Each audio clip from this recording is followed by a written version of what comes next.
Okay. Oh, Espérate.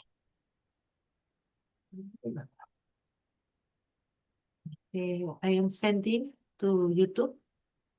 mhm. Okay. Ahora sí.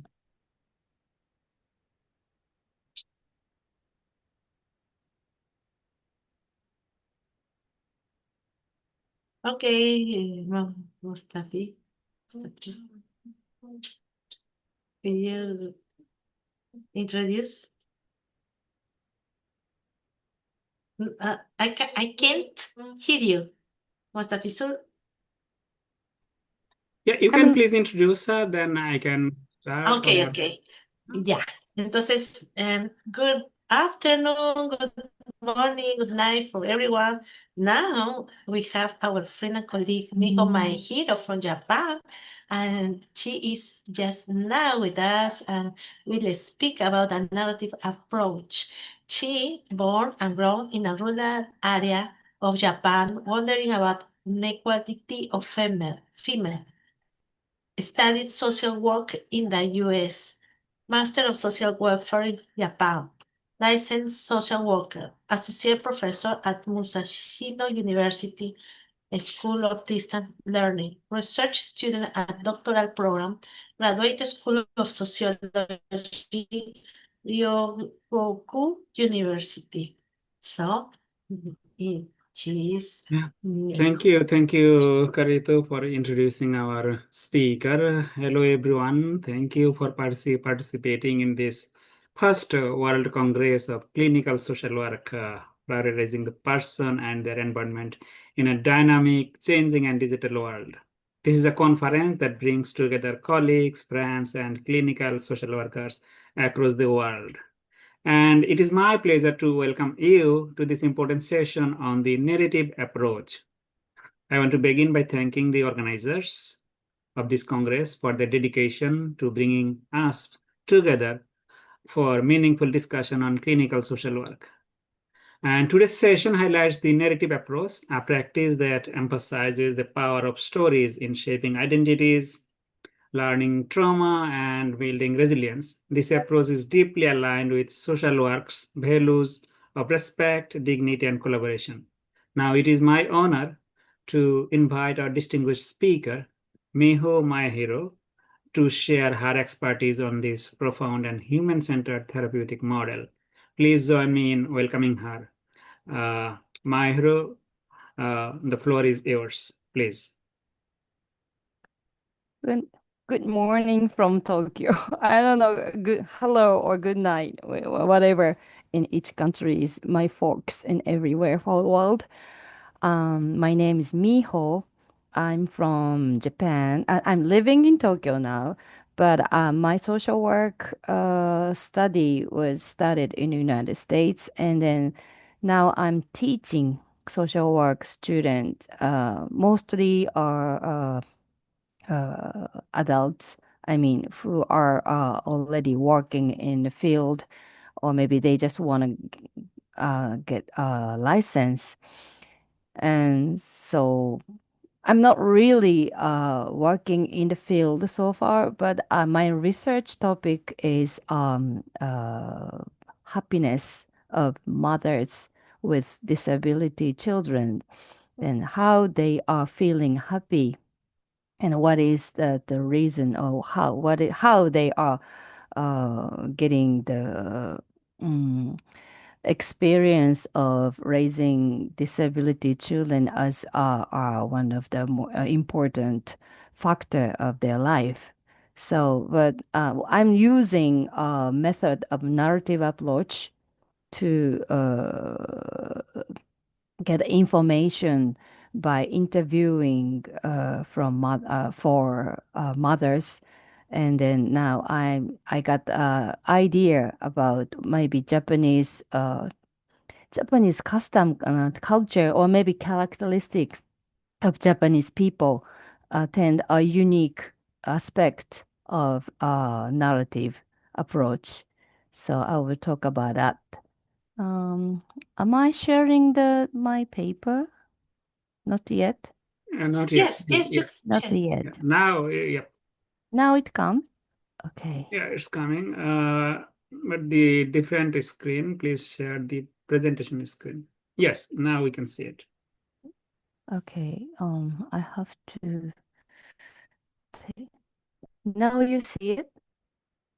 Did Yes, we can I, see I'm not. your PowerPoint I'm not slide, sure. last one. Okay, you can see my paper PowerPoint slide, and then I don't know how I'm doing this, but hope you can understand what I'm talking. I mean, my language, my English not working really well. So if you didn't understand, please interrupt me anytime or like ask a question whenever. I welcome you. Okay, this is my presentation. Using a narrative approach, a Japanese woman raising children.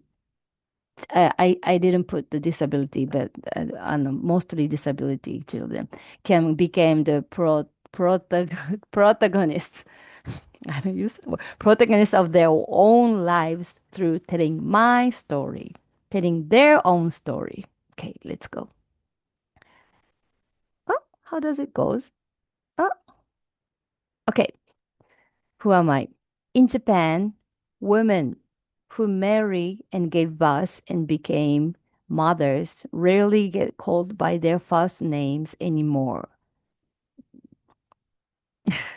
It's weird, but they are called by their last names, like a Mrs. Nani Nani, Mrs. Mahiro or something like, and they're referred to as somebody's mom, like for me, like a mom of Anna, Anna's mom, or like Erica's mom, that kind of thing, which is attached to their child's name. So they lose their first name. Because of this, they tend to mistakenly believe that their roles as like a mom or like a wife or like, they are their very identity. They lose their own identity easily. So we need to speak about oneself, myself, like mothers raising children, especially children with disability, often finds themselves constantly burdened with responsibility within the society. Japanese society put a hard responsibility on moms. As a result, they tend to forget, live their own lives. Oh, what I'm doing is like maybe I serve my family, I support my children, which is my mainstream role. So therefore, I hold workshops for mothers of children with disabilities where they can freely speak for themselves, putting themselves at the center of the conversation. So I make like a small circle, like maybe five or at least like eight, less than eight, and then each one take turns to talk about only themselves, myself, not talk about the children, not talking about like a family. Please talk about your life. That is my workshop's purpose. In Japan, me is watashi. Watashi is watashi wo kataru means like speaking up, telling the story of myself. The Japanese word watashi for myself, it's like I, my, me, shares the same pronunciation as watashi is like a ferry or tewatasu, like a handover. So watasu, watashi, both referring to the act of moving something. Ancient time, the Japanese people believed that the sounds possesses souls or like spirits, cherishing the meaning and energy inherited in sound. So, in other words, I, the self, is not merely an individual entity existing alone. It is only through interacting with one's surrounding that it gains meaning.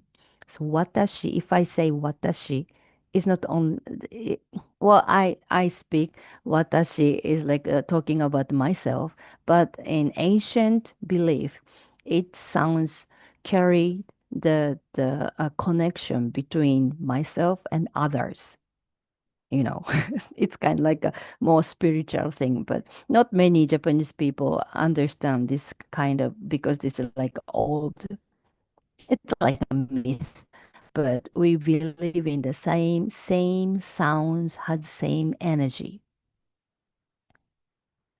So I put the narrative approach in Japanese culture. I found it very interesting and meaningful to integrate the narrative approach with Japanese culture and put it into practice. This is because Japanese people have developed the custom of the reading the air. That's like in Japanese, kuki o yomu is reading the air. And in Japanese, translation is that is discerning and understanding the unspoken context of the situation, like atmosphere, and acting with consideration for others.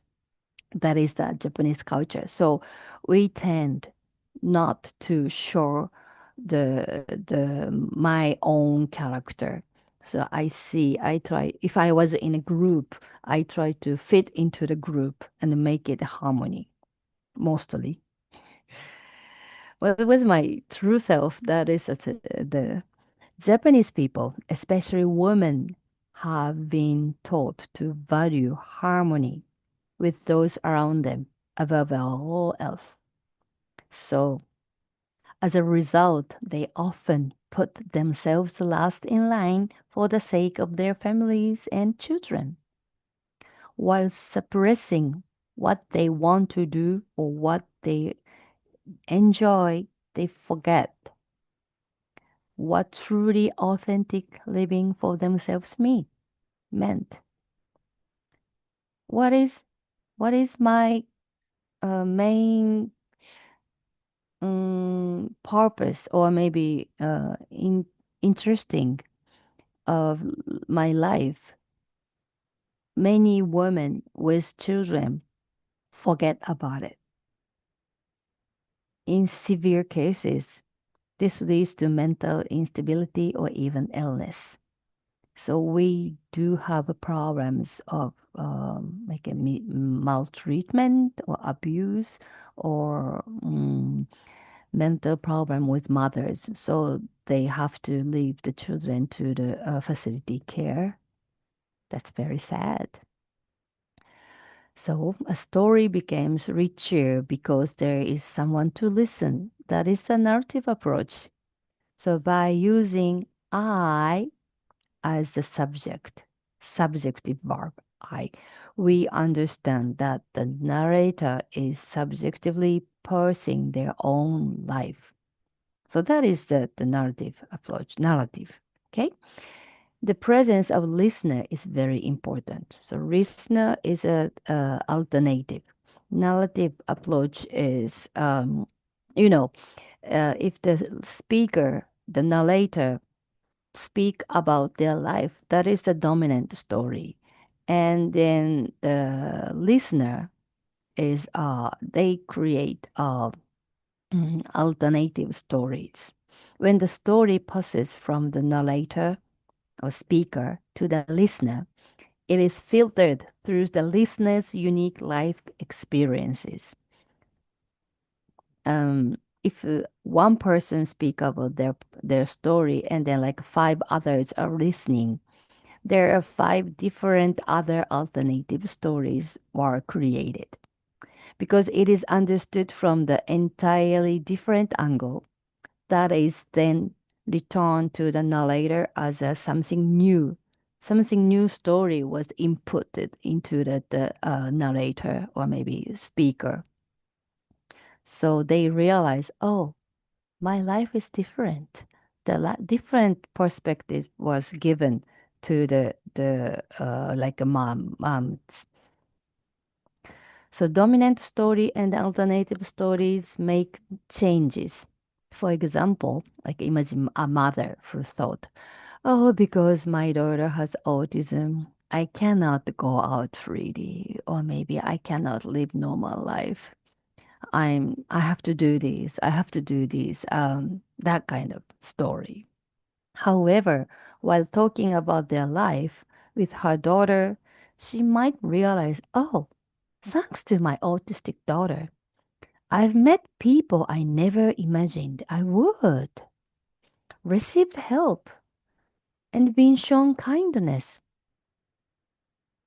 Through my daughter's unimaginable strength, I've discovered a love for art within myself.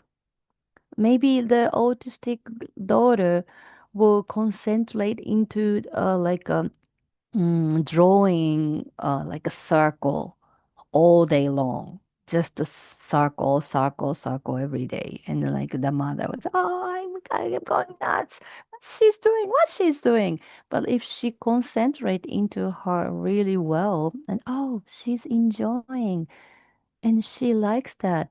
Maybe she can be an artist. That kind of person.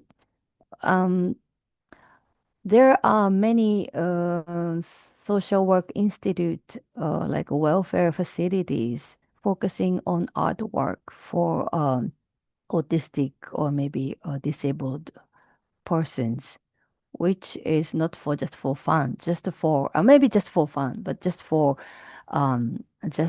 their expression of life, and then um, they enjoy the creating artwork, and then as a customer, I can buy that artwork that will benefit the institute and then that person, artist also. Okay, I'm sorry, I forgot. I should put that the picture or something maybe later. Um, Multi-faced created perspective is required. Multi-faced perspective. I'm sorry, I can't pronounce multi-faced perspective is required. So that means the different angles and everywhere. Sometimes they notice things through feedback from the listener, while other time they have a sudden realization themselves while speaking. While speaking, they the person realize, oh, what I'm talking about, this is not that kind of story. Oh, maybe I can see that a different angle. And then if other people put the input after she finished talking, that might be changed her thought. Oh, that might be. And the one who need this most of all are social workers. We, social workers. While listening to clients' knowledge, they must constantly maintain a questioning stance and flexibility interrupt through stories from different angles.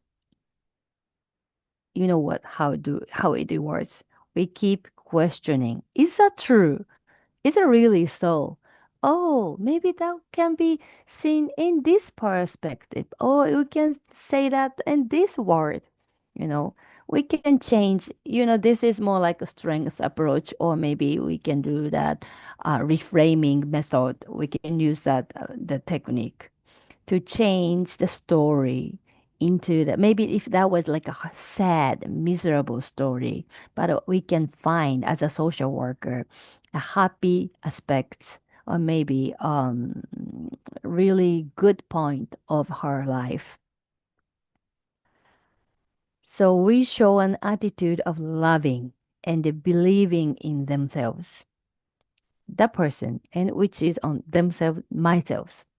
No matter how difficult the problems or challenges a person faces, the solution always lies within them. The person know the solution unconsciously. They just forget about it. They simply haven't realized it. To help the person remember their own power to solve their problems, there is only one thing the social worker as a listener must do. That is this loving and believing.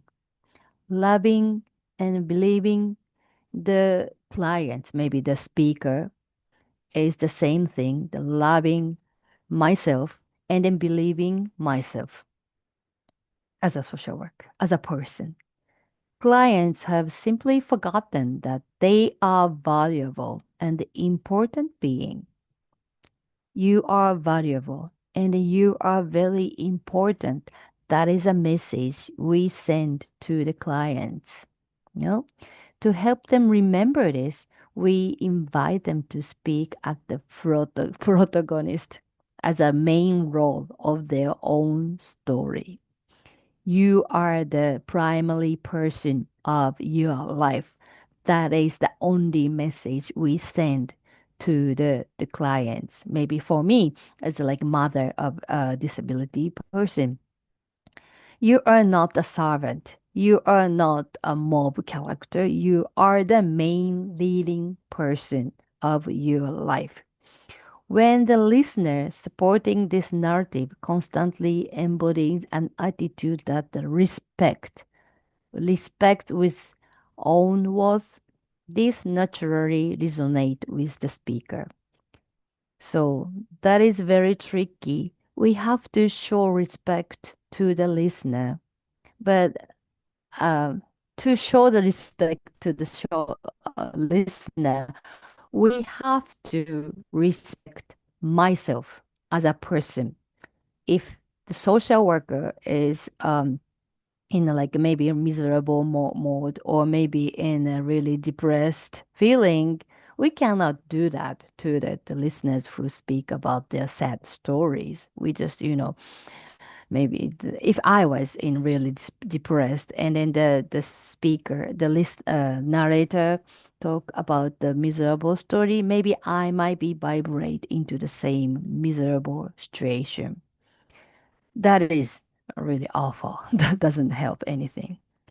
But if we use the narrative approach implying to the maybe the person who speak about the sad story, we change to the tunes to more like a happy story. We have to be in a respect mode and more like higher tune, which bring their lower tune up into the more like resonate into the same tune, which is love and believing. You know what it is. We know what it is. Okay. Oh, so this is the end of my speak. Even when the speaker loses faith in themselves, the listener must maintain the attitude that you are valuable, you have the power to solve problems, your life is filled with wonderful experiences. Even that looks sad, that looks bad. It's just on the corner of the your life. If you turn the corner, you see the different view, different perspective. For this, it is most crucial that the social worker themselves loves and value themselves above all else. That is the most important thing. We use the method. We value myself. We value ourselves. I mean, I am the love. I am important. And then I am living my life with joy and gratitude. And I believing as my life I can bring that attitude into the client's story. That is the main technique. And that's easy, but we often forget about it in Japan because most social workers are women. And then, as a result, we try to help other people and then put myself behind. So we have to be in front of my life. I have to be in leading role of my life. And if I really believing, I can tell that aspect into the client's life. That is the main point of the using narrative approach into the Japanese women who are raising disability children. All right, that's it for today. Thank you so much. Gracias. I would like to hear your comments and input or maybe question. Thank you. Thank you. That Arigato was it. gozaimasu. Thank you. Yeah. And thank you for your inspiring and insightful presentation by sharing experiences, life experiences, lived experiences. Now, I'd like to open the discussion to our audience. If they have any questions or comments or they want to share anything, yeah, please feel free to share. Yeah, I'd like to hear your experience and your story. I think I'm Good. surprised. Oh, hi. Hi, Mijo. Congratulations for this talk. I heard you before and I enjoy the way you treat people and your narrative of your work with these women. I as well, I have been working with parents that they have disability kids. Here in Spain, uh, well, the thing is that you found that they left all their life on the side, and they dedicate their life to this person, this mental handicap kid, and it's, it's it's good to hear that you from Japan have that experience, and I think it is good to uh, let the people, let the women talk and express themselves about what they're doing or how the hard work they're doing with their kids. And it's do you do this job in groups? Or well, you say in part you do, but I mean it's very often that you take all the the mothers together and they to talk about their feelings or narrative uh, with their kids. You mean uh, if I do this workshop as a job? I mean, no. This is my kind of like part of my research. So I do the like a workshop several of times a year, like 2 or 3 times, and then I put meeting and do that on sometimes online when the Corona period. I did the workshop, the good circle online, but the meeting in person is more powerful, effective. So this year I did like twice, 3 times. So Mhm. for interviewing and then as a part of my research. So I wish I could do this as a for my job. Uh, Yeah, Am I understand. answering your question?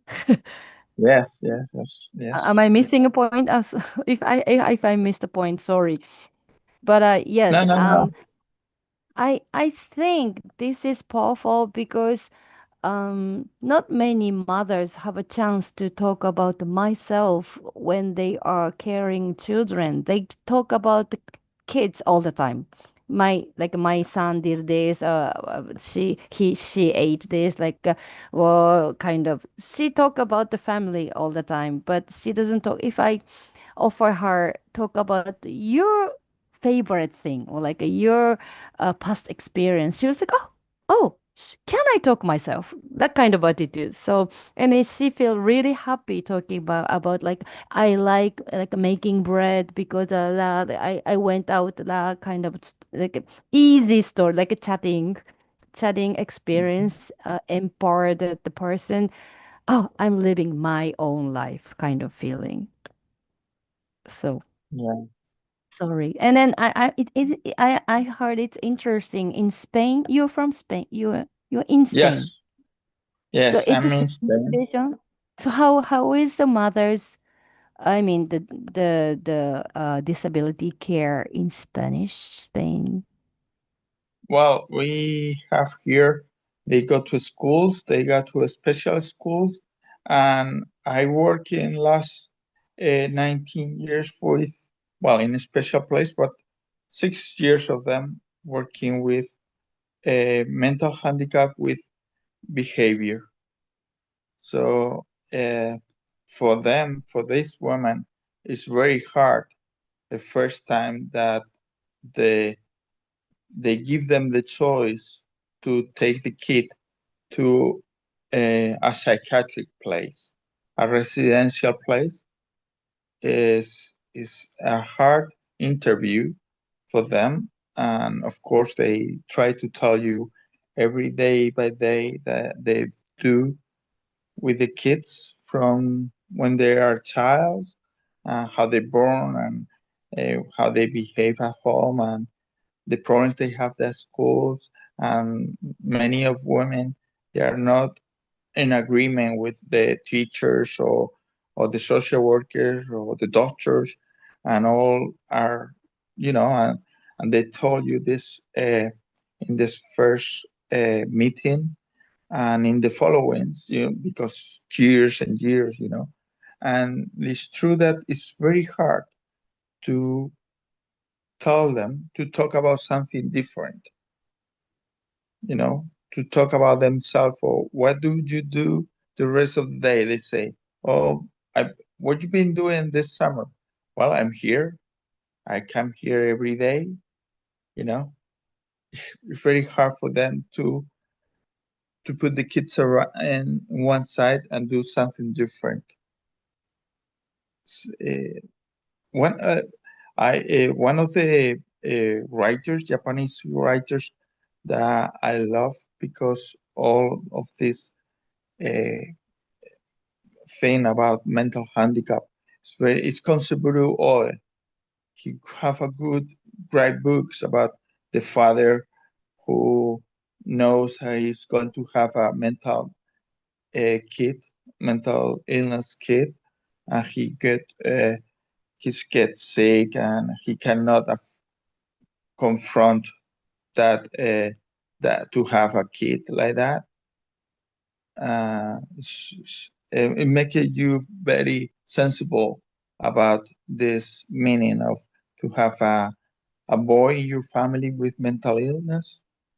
Yeah, Mm, the Japanese have a very special sensitive, I think, see, to express see. all that. Well, maybe all the people believe in the blood system. The first boy inherited the family everything. So if the boy was mentally well disability, they have the disability that might be a big problem in family. But now it's kind of changing. But yeah, old people really believe in that. And then I think there's a popular writer and like with autism. I forgot his name, Higashiyama. His work is introduced into the England and all over the world in consent well interrupted into the many languages, and then he expressed their feeling as a autism, and then why I'm jumping, why I'm moving weird because my heart feeling in that way kind of book. I forgot. The reason why I jump is that the name of the book, the written by autistic writer in Japan. So you can find it interesting, maybe if you like. Yeah. We have some questions in YouTube channel. Allá, Sandra, and todas. How can Watashi inspire self-reconstruction in the therapeutic relationship? Okay. Was the meaning? Well, I'm sorry. Say that again. Watashi, Japanese means watashi has the relation to the therapeutic A ver, situation. I wrote you in Okay. the chat. Chat. Okay. What inspires reconstruction in the therapeutic relationship? Okay. I have to read it. I'm sorry. There is a chat. I'm sorry, chat box. How can watashi inspire self-recovery into therapeutic? Oh, maybe. I don't think not any social worker or a therapist believing this old ancient method of sound has the power. I think I think only me or maybe or our like a regional therapist might do it, but I think this is new idea to have the power of of sounds affect the relationship in a therapeutic setting. So I don't know, Sandra. I'm sorry. I cannot answer. I think this is very unique. I think in Japan, only me is speaking about this concept. I think it is not like, officially like accepted in therapeutic setting. But sounds have power. And in like Japanese sounds has like a lot of vowel, like R, E. We put the vowel in every sounds, so that bring our human body into the natural setting. So, but well, yeah, sorry, I cannot answer your question. How can the concept of watashi help us better understand the therapeutic processing? Watashi, myself, is our relationship connection between the world is, I think that is a new idea. I hope many Japanese social worker understand these things. But I believe in the word sounds has power, so we have to be really careful about what kind of language, I mean, how we use the language. How can watashi guide self reconstruction in people who have experienced trauma? Yeah. How? This is my idea. How? This is really, really meaningful to the person. Speak watashi is a part of the world, and that I am affecting the my world, because like person with schizophrenia, they lose the boundary between me, and the world, and they confuse, who am I, what I'm hearing, what I'm feeling, is this my feeling or somebody is talking to me that is schizophrenic. um I believe that is because they lose language.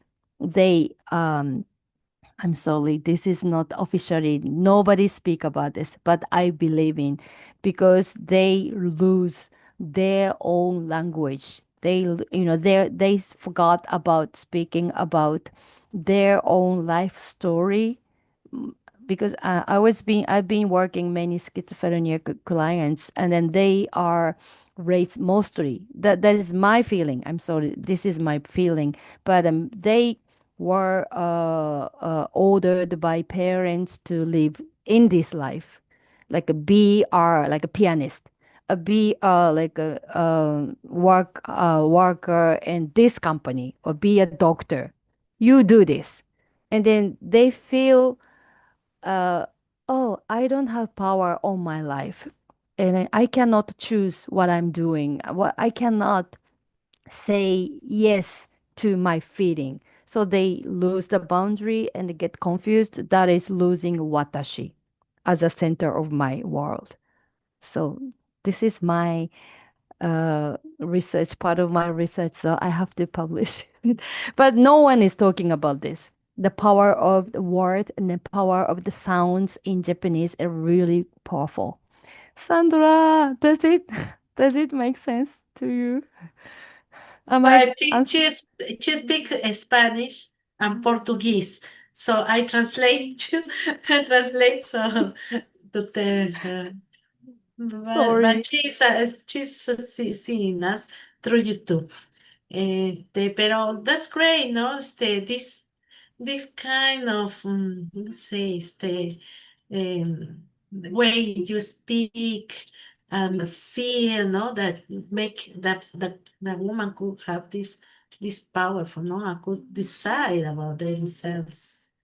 Yeah, and then because I'm Japanese and I speak Japanese, I talk about Japanese word, but I think each language has the sounds, has the power, and then that, if you speak Spanish, the Spanish sounds has effect on their life.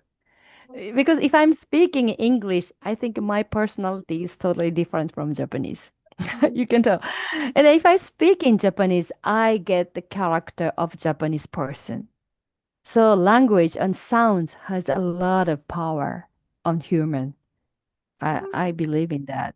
So, the different language speakers has different culture and then different way of living.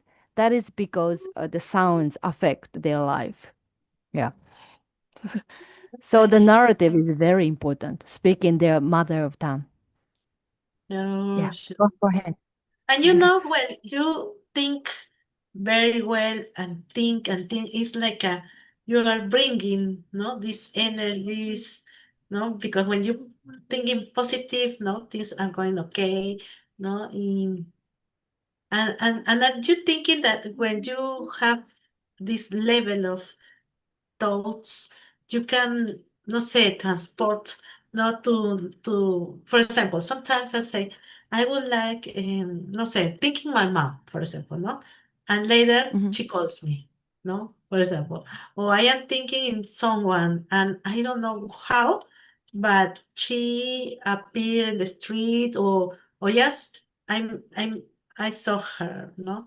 It's something like Mhm. you are bringing, no? This kind of energy. And I think in Japan is that you believe on those things with meditations, no? Mhm. Mhm. Yeah. Yeah, yeah. Meditation is very important. Yeah. I think now is the era of changing. The whole world is changing. You see that like we are believing in the money has the power. Like we have to have the asset to live wealthier.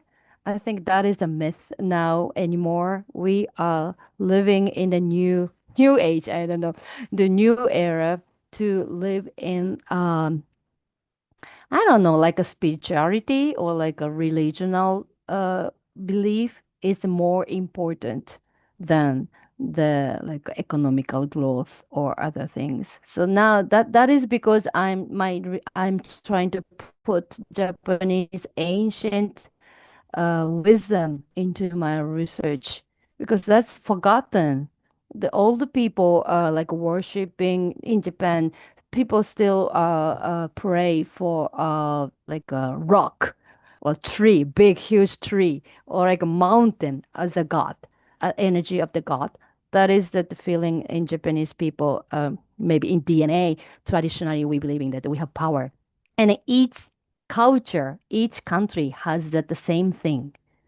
Like Spanish people, maybe Peruvian, like oh, maybe Panamian, whatever, or Bangladesh people has their own culture, and then their own language has the power on the person's life. So we have to be really careful about what word, what sounds we use to express myself. That. If I keep saying, "Oh, I'm stupid, I'm idiot, I cannot do this," that sounds, put the magic on me. I am an idiot person. So, but if I keep saying, "Okay, I'm happy, I can do this," I can keep going. That is the sounds I move my soul and my spirits into the life I can choose. You know what I'm talking about. Hope you understand. Yeah, we understood. This was wonderful. Anyone else who wants to share? Maybe you can say some words in I Mostafiz. would love to, and I would be happy to. And I was thinking, and really, I enjoyed your presentation. Sounds have power. Sound words have power. These are all about knowledge. These are all about construction of our ideas, of our thinking. And as you said, like capital, we live in a world. Sometimes I divide capitals into like economic capital, intellectual capital, social capital. So these are like different types of capital we need. And your presentation was really wonderful. You shared stories, especially by you shared like experiences of Japanese women who raised or who are raising children with a disability, especially autism or like that. And you talked about self, true self. In human behavior, I also teach a chapter like this I, me, myself, like that. and you shared life experiences or lived experiences you highlighted or emphasized. Those are really what should I say, timely and wonderful. And your insights and experiences, stories, those offered us practical ways to empower clients and honor their resilience. And you shared about social work values, and you talked about social work values, especially respect our own earth, respect their own earth, respect to myself, believing in myself, believing in themselves. And social workers love themselves and values themselves. These are really wonderful and important.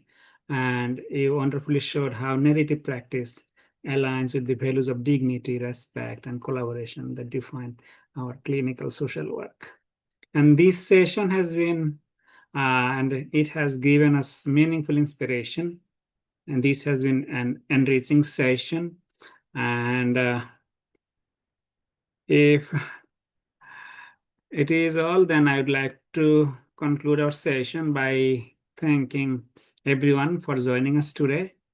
And a special thanks to Mihu, my hero, for your wonderful presentation. And we are inviting you all to our next session. Thank you.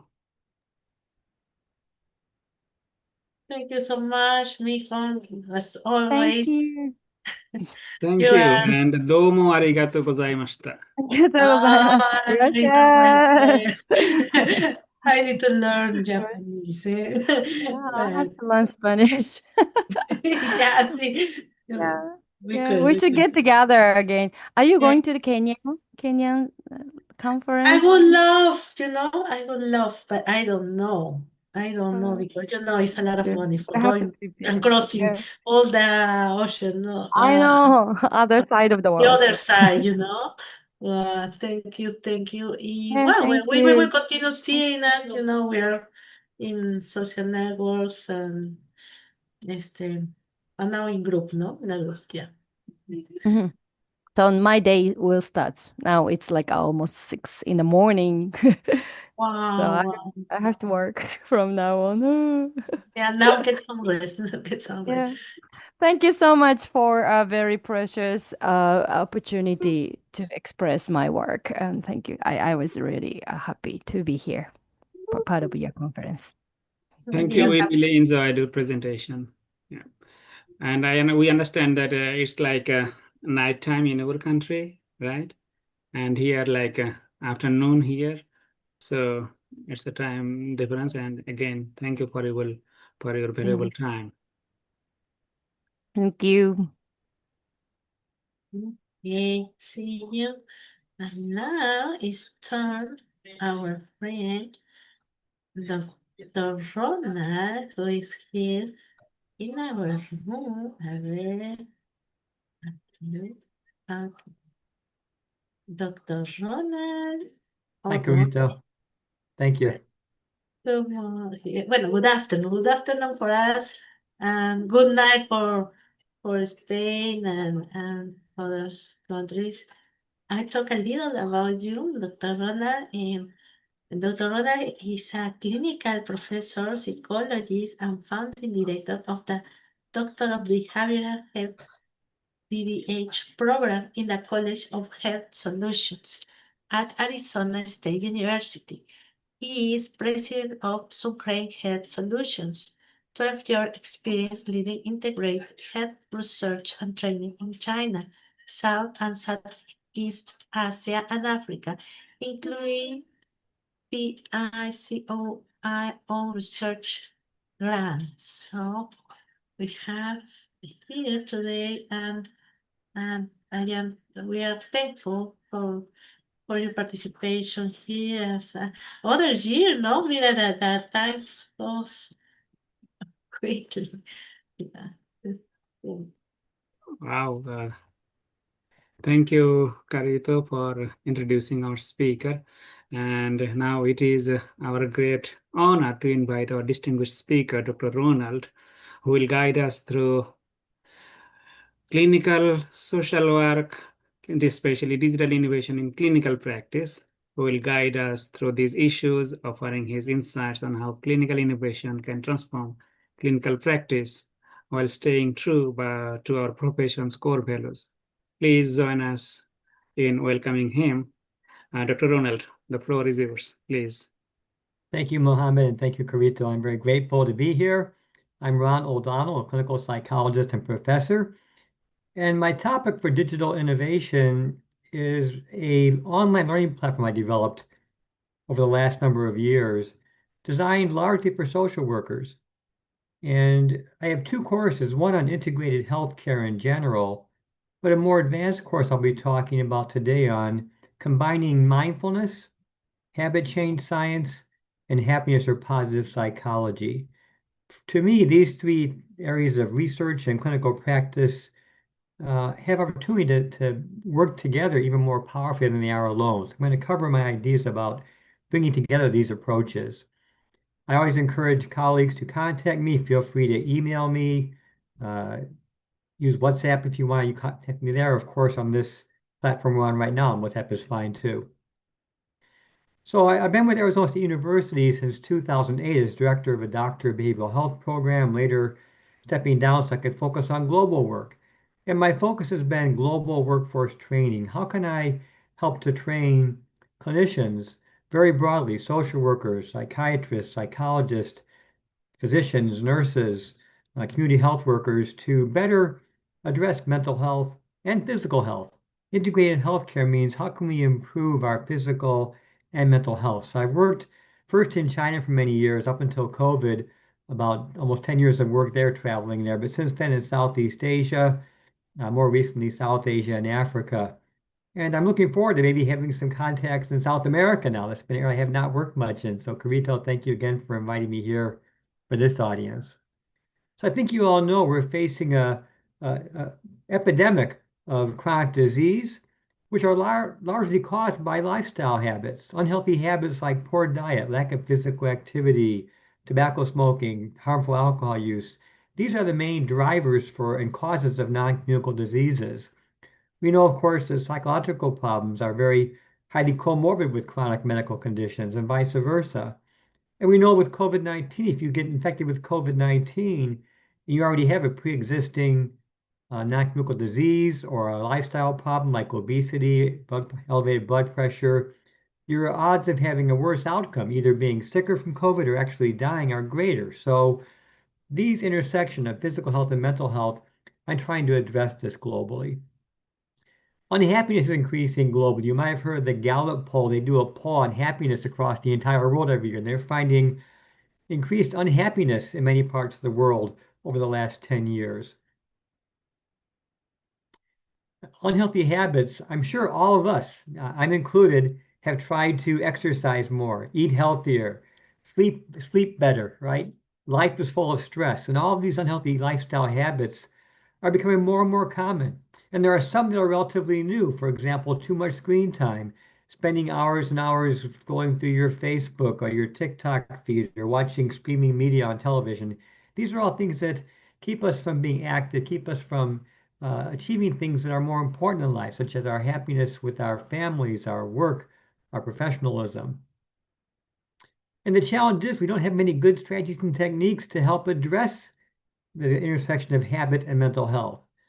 There's traditional approaches like the trans-theoretical model, the stage of change model, the health beliefs model, many more, but they're often complex, hard to train, especially clinicians with no background. We need some approaches that are evidence-based and effective, but also easier to both train clinicians or paraprofessionals, and that can be used even by seasoned clinicians to enhance their toolkit of skills. We have a technology problem with an emerging explosion of technology, telehealth, of course, more and more common, especially since COVID. Smartphone apps for physical health, mental health, depression, mindfulness, diabetes, exercise, wearables. You can have wearables for monitoring your blood glucose, sleep, remote devices, Bluetooth. You can measure your weight and blood pressure at home and have that information sent to your physician, but it's not common for clinicians to recommend or integrate these into their practice. As a side note, I was just finishing up a 5-year HRSA research grant where we trained social work intern students at my university, Arizona State University, with a 2-semester online course on integrated healthcare. And we created one new module in that course on mHealth. mHealth means using smartphone apps for health, for physical and mental health problems, like using a mindfulness app or using an app for exercise. So we had the social work students take this education session based on 2 resources. American Psychiatric Association has a very good page for how to evaluate apps. And there's an organization called Mind Apps. Very comprehensive. You can actually check an app there and look at which platform is it on, Android or iOS. How much does it cost or is it free? What are the user features? What are the security features? Really great tool to use. And students use this. They completed a pre and post mHealth competency scale that we found in the literature. And they also completed a weekly productivity report, and they included a question: did you recommend digital health technology to your patients this week?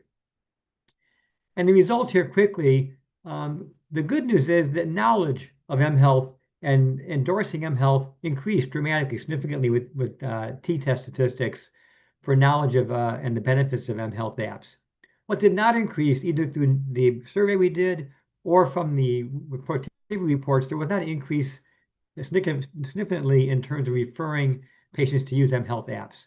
And that's not surprising. A single course where they take one module out of many may not impact behavior, but certainly that shows that social workers can learn and gain knowledge about mHealth apps for practice. The challenge we have is that most of my work is in low and middle income countries. China, Southeast Asia, South Asia, now Africa. The resources here are not good. They're poor for things like psychologists. There are social workers, but they often are not trained in doing psychotherapy or health coaching or counseling. They're more community service oriented. And my hope is to have the existing workforce of social workers become a new workforce to lead the effort to help patients with integrated health problems to improve their physical health and mental health. I created online training to meet that need for social workers. The advanced course in my training combines these different topics because I think, first of all, mindfulness, meditation is a good fit for many Asian cultures. It's very common. It's actually increasingly popular globally, but it's already based on a long-standing tradition of meditation, Buddhism, Taoism, etc., in Asia. It fits nicely with emerging research on how you can use positive psychology to increase your happiness. In habit science, there's some new approaches I'll talk about that are, I think, easier to use for us as professionals and for our patients. So I'll begin with habit change. And if you ever try to, again, exercise more, do meditation, reduce your screen time, lose weight, you know it's very difficult. These are hard things to do, especially as we get older. And there have been recent publications that are presenting a new science-based approach for the average consumer. The book Atomic Habits is a science-based book, but it's a self-help book. It's sold, I think, over 40 million copies globally and been translated into 40 different languages across the globe. So this tells me people, consumers, want help on changing their habits. And what they're getting from psychologists and social workers so far has not been sufficient to meet their need. We need new approaches based on this science. So first of all, let's define a habit. It's a behavior pattern, a response, a routine acquired by frequent repetition, by doing it over and over again until it becomes involuntary. We do it without thinking about it. Think about your habits. Do you make coffee or tea in the morning? Do you take a shower or wash up? Do you get dressed for work? Do you travel to work on public transportation, your car, your motorbike? Do you have routine for getting ready for bed, brushing your teeth, putting on your pajamas? These are all things you do, but you don't stop and think, how do I make the coffee? How do I get dressed? You do it automatically without thinking about it because it's a habit from being repeated so often. So habits are things we do every day, repeatedly, to make life more efficient. You don't want to be thinking about everything you're doing. You want to save your brain power for focus problems you're working on. So we need habits. They're a good thing. And to habit science has identified how habits are formed and maintained with what's called a habit loop.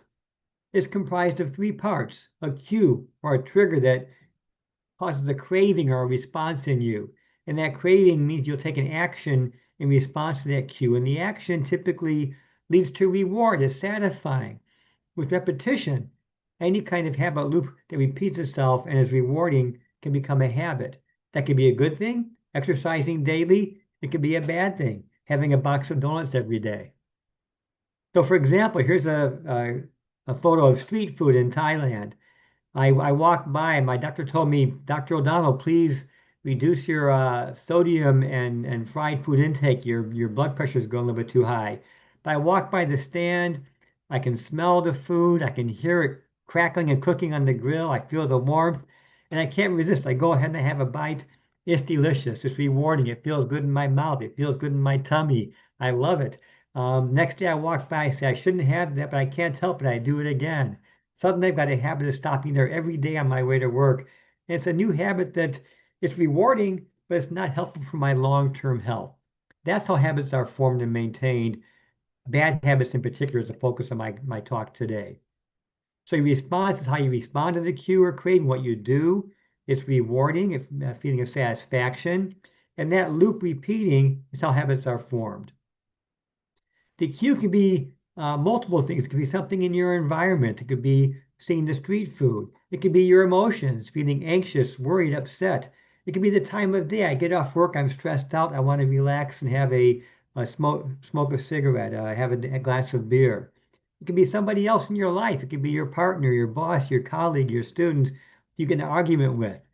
So there are many kinds of cues, but they all elicit a craving for us to do something to respond to that cue, to satisfy that craving. Examples of cues are location, time of day, emotions, other people. So let's begin with, I want to add a new healthy habit to my life. I want to do something to increase my health behavior.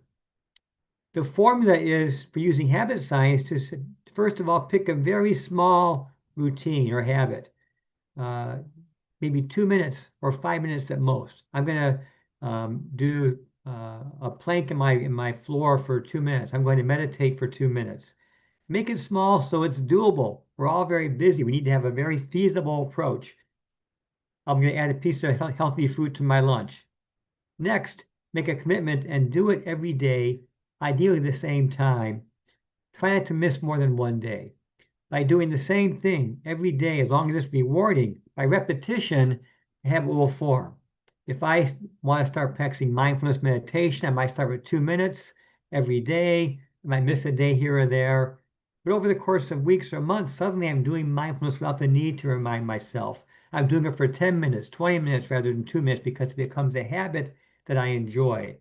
So starting a habit means starting small so you can be successful. Rather than saying, walk 10,000 steps, that's a difficult goal. How about saying, I'm going to walk for 2 minutes in the stairs of my apartment? That's a small goal that's realistic. Make it feasible. Make a commitment. I commit to doing this. My 2-minute routine is to meditate every day after my coffee. I'm going to do this in my living room with my spouse joining me. That's optional. And I'll make this commitment publicly to myself and other people so they know I'm really trying to make this new habit stick. I'll track my progress with reminders and I'll check off the reminder. I might have on my smartphone or a regular calendar every morning after breakfast, do mindful meditation, do exercise. I'll have the reminder go off on my watch or my smartphone or computer. I'll complete the task and check it off. It's a way of using your environment, designing your environment to remind you. It can be low-tech, have your little Post-it note that you stick on your wall. Exercise. It could be putting out your exercise clothes on your chair before you get home from work. So you get home from work and they're right there as a reminder. You want to design your environment to remind you how to help your habits start.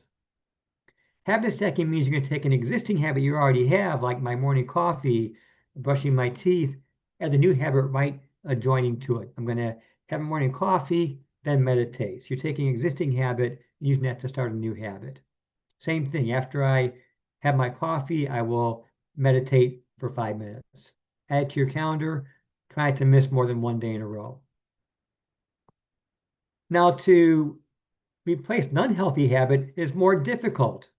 And that's because when we have a habit already established that's unhealthy, there's a cue for it, or maybe multiple cues. For me, I don't like to eat at night. At nighttime snacking is not good, but I like to do it. What's the cue for me? Finishing my workday, watching TV. Those are all cues for me to have a snack. And I can't just say I'm going to use willpower to stop that because the cue is very powerful. I can't just stop. The cue is too strong.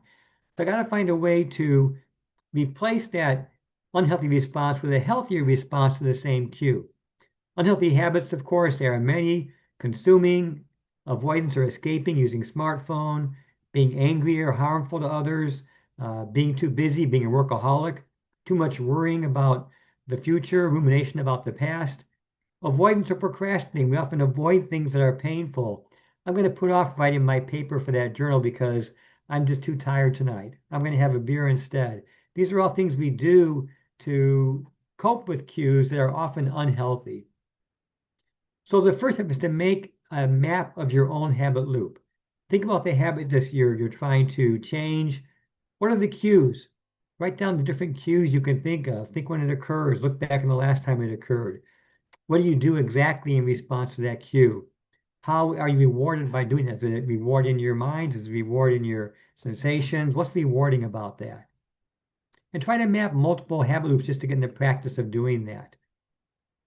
So here's an example for me. My cue is I watch TV at night. I want to watch Netflix or a series or a movie, TV series. And all of a sudden, when I sit down to watch TV, I suddenly have a craving to have a snack.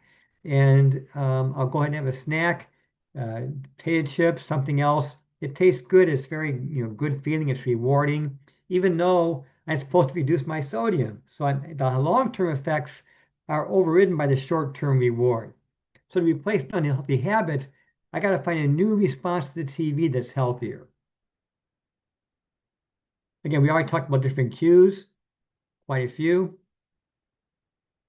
And you'll map out your habit, write it down what the different cue, the behavior, the reward is, and become familiar with every aspect of your habit loop. You're going to study it and become an expert in your habit loop. Next, you want to find a replacement routine or behavior for that unhealthy habit. You can't simply stop an unhealthy habit. It's not going to work.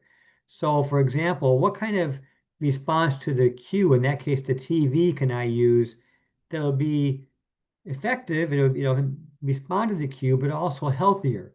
Maybe it can be eating a healthy snack like some kind of fruit or melon. Maybe it can be trying to take a 2-minute meditation break, think about my day first. Something to do when the TV comes on to short circuit the urge to go to the refrigerator or the cabinet and get a snack. Relaxation, mindfulness, a short exercise, a healthy snack. Those are all things you can do to add that for that cue. As long as they're rewarding, you repeat them every day for a period of time, it should lead to a new habit forming over time. Repetition requires often weeks or months. It's not easy, but it's easier than trying to use a very complex behavior change approach. So I have worksheets I give out to the clients. In this case, argument with a spouse leads to alcohol use, which feels rewarding but doesn't solve the problem. So next time there's an argument with the spouse, I recommend taking relaxation, a few deep breaths, then go back and talk to your spouse. The deep breathing is relaxing, replaces the alcohol, responds to the cue, and leads to a better outcome, a healthier outcome. After you try to add the new routine, you've got to test it and make sure it's effective. So first of all, I'll try the new routine, relaxation. I'll pause. Is the cue still there or did it go away? The TV is still there, but I don't feel an urge for a snack anymore. That means it was effective. If I do my routine and I still have an urge for a snack, it means it wasn't an effective replacement. I got to try something else. You can wait 15 minutes and make sure after 15 minutes the craving does not come back. So there are ways to check and make sure your new routine is helpful. It may take many cycles, 5, 6, 10 different approaches to find the right new routine or behavior to replace unhealthy habit. So in summary, we have a habit loop, cue, response, and reward. We can add a new healthy habit, which is relatively easy. We can use habit stacking as a tool, and we can replace the unhealthy habit by replacing the unhealthy behavior with a more healthy behavior that responds to the same cue and is also rewarding. The keys for success are repetition. doing the same thing over and over again, not missing more than one day in a row. Rewarding, must be rewarding. If it's not naturally rewarding, you can build in rewards. If I do my exercise, I'm going to give myself 10 minutes of watching funny TikTok images as a reward. You can make rewards to build in if it's not naturally rewarding. Use your environment design to make your environment push to remind you what to do. You need reminders in life, whether it's your phone, your smartwatch, an old Post-it note. Those are all good. And be persistent. It often takes a long time especially for established unhealthy habits to be changed. I'm going to cover next mindfulness and habit change. So I'm not going to cover mindfulness in detail, but I'm talking about a particular form of mindfulness called mindfulness-based stress reduction, developed by the psychologist Jon Kabat-Zinn in the United States. It's a structured, evidence-based approach that it's not Buddhism, it's based on Buddhism, but it's really a psychological intervention designed to have increased present moment awareness, acceptance of emotions you experience, cultivating compassion for yourself and others, and based on regular daily practice. The key components and definition of mindfulness-based stress reduction are improved awareness for the present moment that's cultivated by paying attention internally by focusing on maybe my breath or my body in a sustained way, in a particular way with purpose in the present moment and without judgment. It doesn't mean your mind goes blank. If you do meditation mindfully, you're still going to have thoughts, but rather than reacting to those thoughts, you want to just be aware of them, not judge them, make note what the thoughts are telling you. So it's a way of better able to cope with the thoughts and emotions we have that often direct our behavior by breaking that cycle and focusing on the present moment where you're more at peace, the body is more relaxed, and the mind is more open to viewing thoughts, emotions, situations without reacting to them. The typical mindfulness-based stress reduction course is 8 sessions, 6 to 8 sessions, and it can be done individually. It's often done in groups, in person, online. Any kind of book by Jon Kabat-Zinn is great for this model. And this model is now used globally. You can get courses in the United States, other places. Other kinds of meditation are helpful. I'm not trying to be negative about those, but this approach is evidence-based, meaning it's been replicated in many randomized controlled trials showing it's effective for patients with all kinds of problems. It's also effective for clinicians, helping to reduce burnout and stress. So when I talk about mindfulness, it's about that form of mindfulness, the evidence-based MBSR approach. The most common techniques are breathing, a body scan, paying attention to your senses, your physical, the environment around you, heat, wind, noise, loving kindness meditation and compassion, and then being able to experience the emotions or thoughts that are ordinarily be very negative and make you upset, but you learn to accept those and study those without judging, without reacting to them. That's the key for how mindfulness can help with emotional upset. If you're not aware of the present moment, you're often focused on your past or the future. The person on the left-hand side there thinking about their schedule, the clock, their emails. The person on the right is looking at the beautiful sun and trees. You're missing many pleasant experiences if you don't use mindfulness to approach your daily life. You can also carry stress and tension in your body. When you go through mindfulness training, you learn to recognize how your body holds on to stress, how to relieve that stress. Mindfulness, a central component is avoidance. As human beings, we want to avoid pain. That goes back to our origins and our original caveman woman ancestors, right? We want to avoid being eaten by the saber-toothed tiger, trampled by the elephant. So we want to avoid pain, and that's helpful thousands of years ago. Nowadays, when we're facing more psychological stress, not wild animals, it's not helpful because we avoid things like unpleasant emotions, conflict with your partner, argument with your spouse or coworker, feeling upset. And we often cope with avoidance by short-term rewarding activities like overeating, not exercising, watching TV instead, smoking tobacco, having alcohol. These are all things we do that are unhealthy. They're rewarding, and they help us avoid something deeper. So the whole approach for mindfulness is to have us break that avoidance cycle. If I can experience my negative emotions and thoughts without reacting to them, I can then do a better job of beginning to figure out how to address the problem underlying those emotions. So a cycle of avoidance, unhealthy coping, I have a stressful emotion or a thought or situation. I avoid it by distracting myself, overeating, overworking. I get temporary relief, but the problem persists, and at least more stress and more unhealthy habits.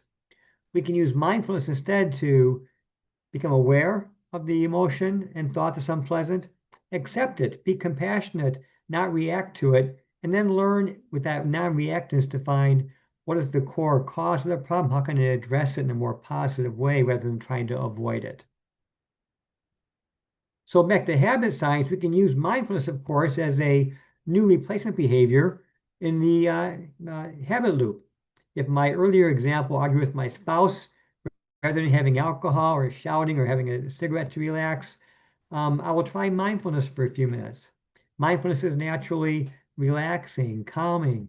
I might have emotions about my argument with my spouse coming up. With mindfulness, I can think about those without reacting to them, without becoming angry, withdrawn, depressed, avoidant.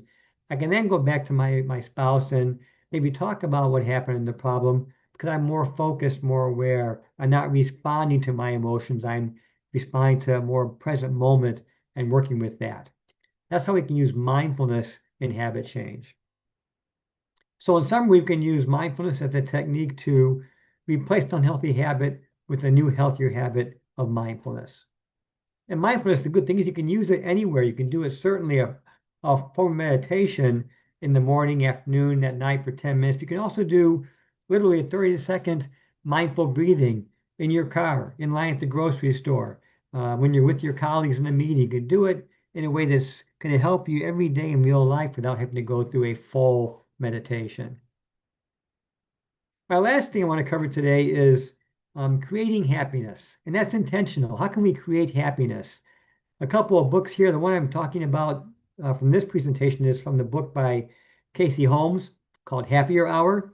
She's a researcher in positive psychology and happiness, and her book is really a how-to manual to analyze your unhappiness and turn your life into having more happiness in it. So first of all, I also like to bring in some Buddhism. One of my favorite Buddhist philosophers is Thich Nhat Hanh, the Vietnamese Buddhist monk. He did many writings about happiness and habit, and he defined true happiness.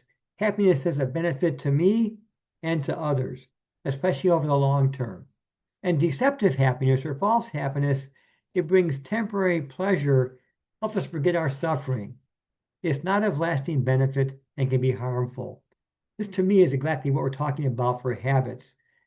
True happiness means I can address the problems in my life, not respond to unhealthy habits, and by doing so, by becoming better at addressing problems, I will be healthier, happier, physically and mentally healthier and happier, lasting benefit to me and to those around me. So I think Buddhism does certainly play a role in defining happiness also.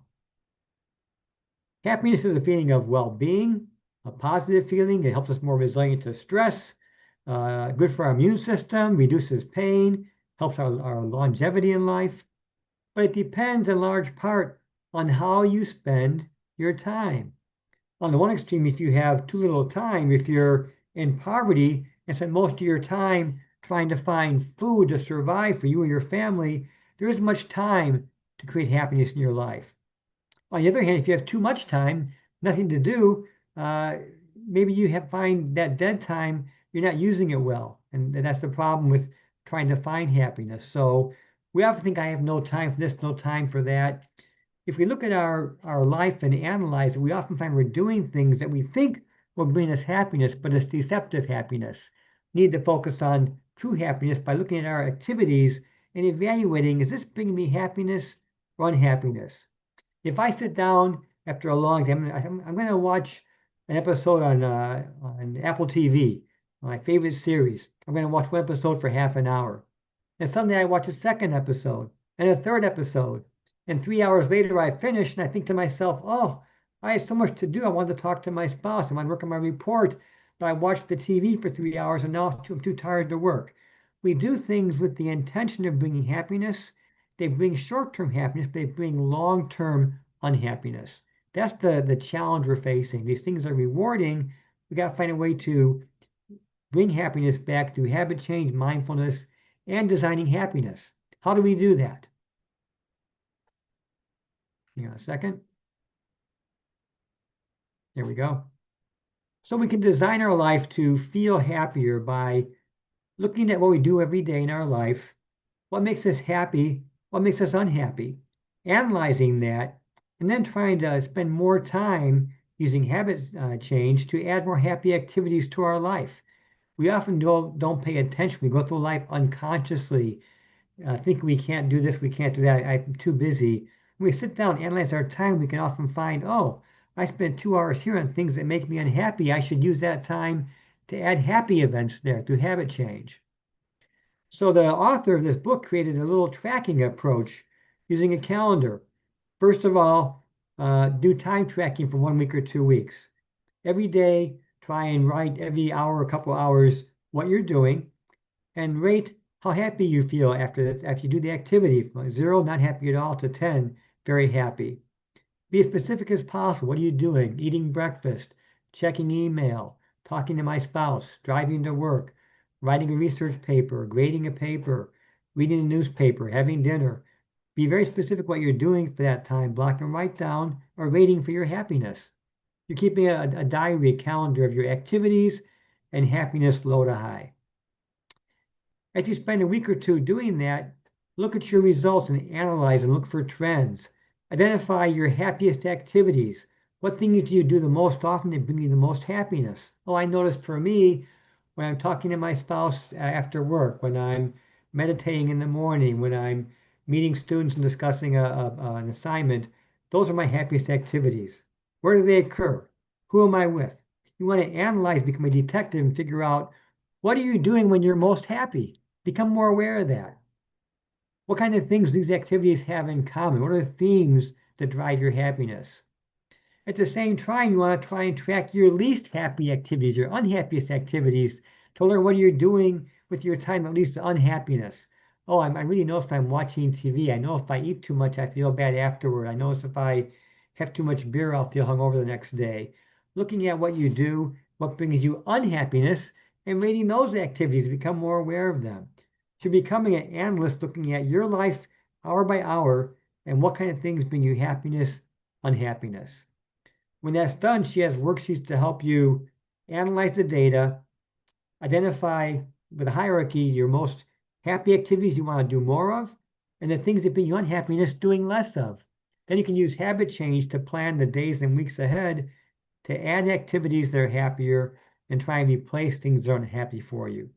So it's a very formulaic response. It fits with mindfulness, fits with habit change science. I like things that are unified, that we can use for ourselves and assign to our patients that seem easy. I'd rather have my client use this to try to add an apple to their lunch, some vegetables to their dinner, exercise or meditation in the morning. Small things that are doable rather than saying, oh, walk 10,000 steps, keep a diary of your food, count your calories, look at your energy input and output.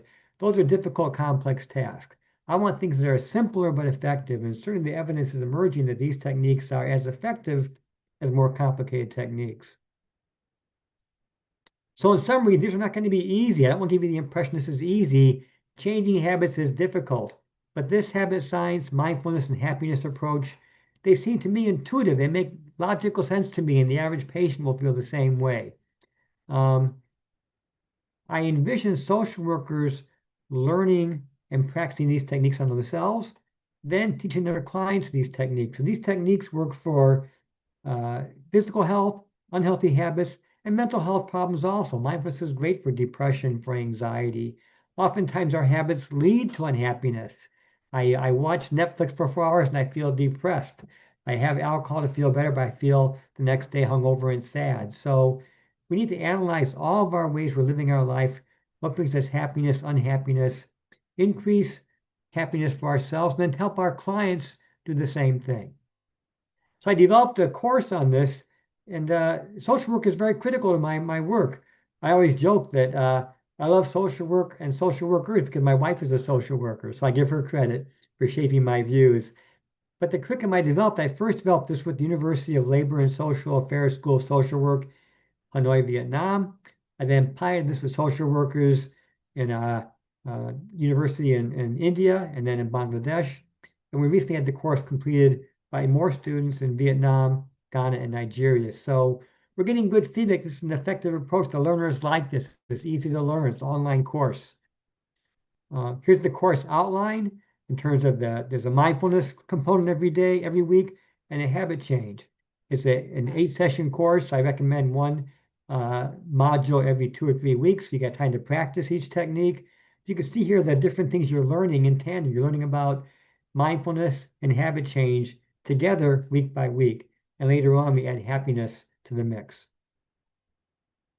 The course is on Google Classroom. It has webinar recordings, readings, websites, homework, learning assessments, satisfaction surveys. We create a companion WhatsApp group for live texting during the lesson time period. We have pre and post scales for mindfulness, for habit change. I use live webinars when I can for groups to discuss their learning, their questions.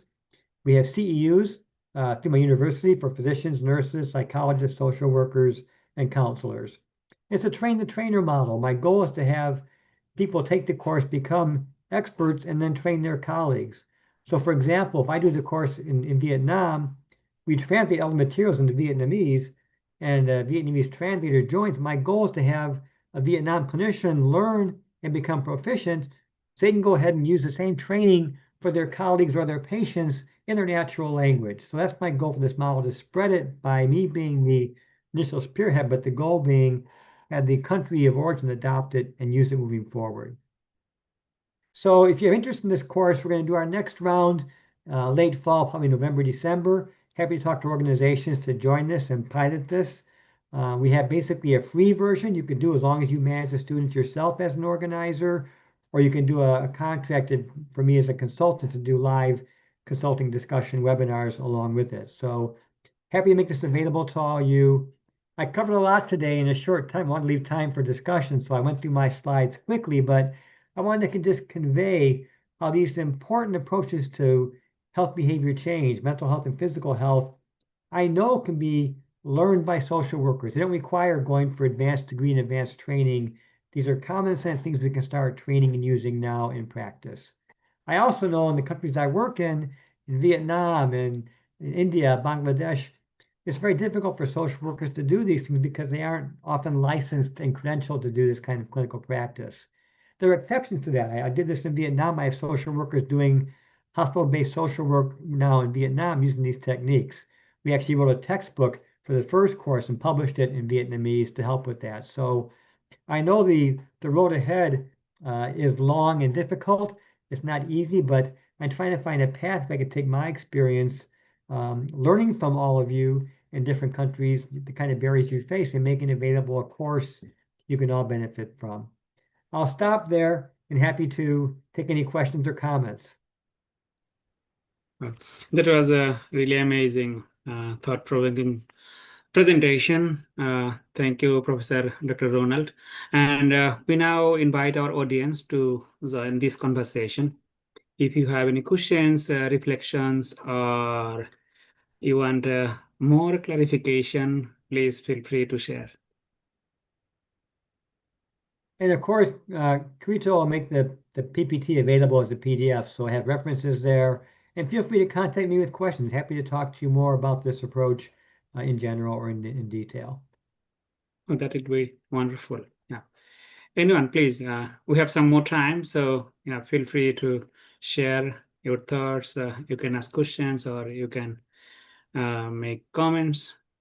I'd be curious to hear from all of you, especially those in South America. Would this be a good role for the social worker? I know when I travel the world, all these countries, China, Vietnam, Thailand, India, they have physicians and nurses who have no training in mental health. They don't have any training in physical health. They give medication out or advice, stop smoking, but nothing else. So we need a new workforce to take over and help physicians and nurses with these problems. I think social workers are ideal because they're already trained in client engagement, interaction, helping behavior. So they're a great workforce. I know, of course, we often have non-professional community health workers in all these countries who are also very important. They can also learn these techniques. I'd love to see eventually networks of social workers becoming proficient and then training community health workers to go to scale and make these services available to more people. So that's my hope and vision, and we'll see in the years ahead how much this comes to be true or not. Yeah, anyone? I can say something like I'm from Bangladesh, so I can relate your points. And still, social work is not recognized as a profession in my country, in Bangladesh, India, or those countries. So you mentioned about projects or some works you are doing or you did in Bangladesh. I'm really curious. If you please share a little bit, and that would be great. Yeah, in India, I have colleagues in Cyber University School of Social Work, and we had them go through the training in two different cohorts where the students learn the material. And we had many social work intern students putting internship placements in cancer hospitals, in regular hospitals, in community health centers, HIV clinics. And they could actually take these and practice these there because they had the ability to use these techniques with their clients. So we know they're practicing there, even though it's a gray area for what the law and regulations allow them to do. They felt they're helping their people they're working with already, adding these approaches to their existing social work duties they thought was within scope of their practice. In Bangladesh, we worked with, you may know our colleague Habib. We used his I university know. students and also a research group there to train them on these approaches and had the similar results. So I know that the material can be learned and comprehended and applied. I also recognize there are many barriers, and my hope is the more we give social workers the skills, we can find ways to lobby leadership to make this more of a covered service in terms of health benefits and policy. And the best motivator we have is that government leaders, Ministry of Health officials I talk to, they recognize increasing chronic disease, increasing mental health problems are bad for the economy. It's not good business to have these problems growing. So if we can show, hey, social work can have a role in reducing the impact of chronic disease and mental health problems and reducing the prevalence through prevention, you can develop a return on investment saying, hey, if I put my social work department to use here to help the physicians who are overworked, overburdened, to help the patients who need to lose weight, to reduce their diabetes and hypertension, reduce medication use, reduce cost of care, reduce hospitalization. That's a compelling argument that I've made to Ministry of Health officials on my own in China, Vietnam, for example. I know that it resonates with some of them. I got an approval in certain districts in China, for example, for these kind of pilot projects, even though it was not part of the Chinese government policy having social workers do these things.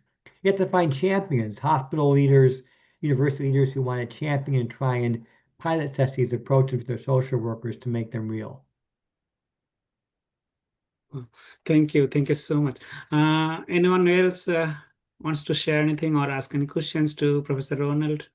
In chat, there are 2 questions. I'll look and see. Thank you.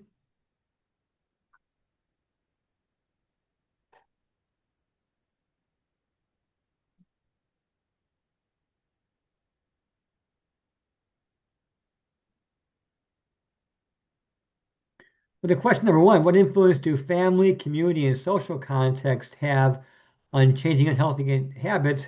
They have a huge impact. Anything in your environment is often a driver of our habits. An advertising sign, going past a bar with alcohol, going past a street food stand. We're bombarded with stimuli externally from our smartphone, messaging, what we should shop and buy and eat and drink. And the more we can become aware of that, find ways to have our family, our partners support us. I talk to my wife all the time about the kind of habits I'm trying to work on. We share ideas, we brainstorm. Social support, we know, for any kind of issue is helpful. The more we have people working together, trying to create communities to support each other, remind each other, exercise together, meditate together. Things are more enjoyable when you share them with your friends. Going for a walk with your friend, colleague, partner, students, teachers is more fun than going for a walk by yourself typically. So involving others is really critical for changing unhealthy habits. I'm glad that question came up. And the habit loop question, I kind of covered that in my lecture, but the habit loop, you must understand your own habit loop. Do your own self-analysis. What's the unhealthy habit you want to stop? Is it eating too much? Is it having too much ice cream? Is it going to your couch rather than going to the gym? Whatever the habit is, try to analyze what's the cue that starts your craving to do that activity. What do you do in response to that cue? How is it rewarding? Once you analyze that, you can begin thinking about, well, what can I do to respond to that same cue that'll be positive and helpful, but not be unhealthy? So the example I gave, if I walk by the street food stand, rather than responding right away to the smell, the sight, the feel of the hot oven or coals, I might just take a 2-minute meditation break. Stop for a second, pull over, maybe shut my eyes and just do some deep breathing and think about the present moment. That often will short circuit the external cue you're experiencing. Not always, okay? I don't want to oversell this, but that's how this should work with practice. Good questions. Thank you. Yeah, it was from Sandra who sent this question. Hi, Christy. Christy is in the room today. What about the technology and the kids? How the family could manage the control, over the technology, Right now, each family has computers, smart tablets, anything, and it's like a suite for the kids. No, there are some books published on this topic I can share with you. I don't have the titles right now, but I've read a couple of books by professionals who believe parents should be much more strict about giving their children access to technologies until they hit certain age groups. And that's controversial. One of my biggest regrets in my life is giving my young son an Xbox game and a smartphone too soon. It really impacted his ability to study and stay focused. I wish if I could turn the clock back, I'd make him wait much longer for gaming in his life. So we know that you can offer children phones without having social media sites, just to use their text messaging for safety and calling friends. You can do things to reduce the dangers of social media, pornography, advertising, all these things, but still give some technology for doing homework, right? For doing research. And there are filters you can use to do this, but it means as a parent, being strict and making rules that your kids are not going to like, and they're going to pressure you. And I'll give you after the meeting a couple of books I've had recently on this topic, because it's a very big topic. I agree with that. I think there's no easy way other than when the children are very young, pre-adolescent to adolescent, having rules while you can enforce them so their brains have a chance to develop without being taken over by these different sorts of digital media. And it's very challenging. Thank you. Anyone else to share anything?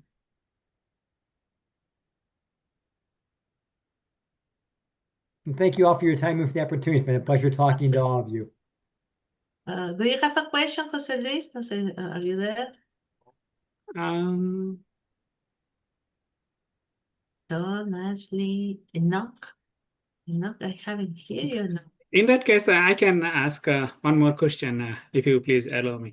Like you talked about happiness, how to create happiness. I was wondering, like, how can we create super happiness or like that? Well, I'll say a couple of things. One, these approaches are formulaic, simplistic, and they'll work for the average person. If you have a severe clinical depression, bipolar disorder, schizophrenia, these techniques won't be as effective, right? You have to understand the continuum of care.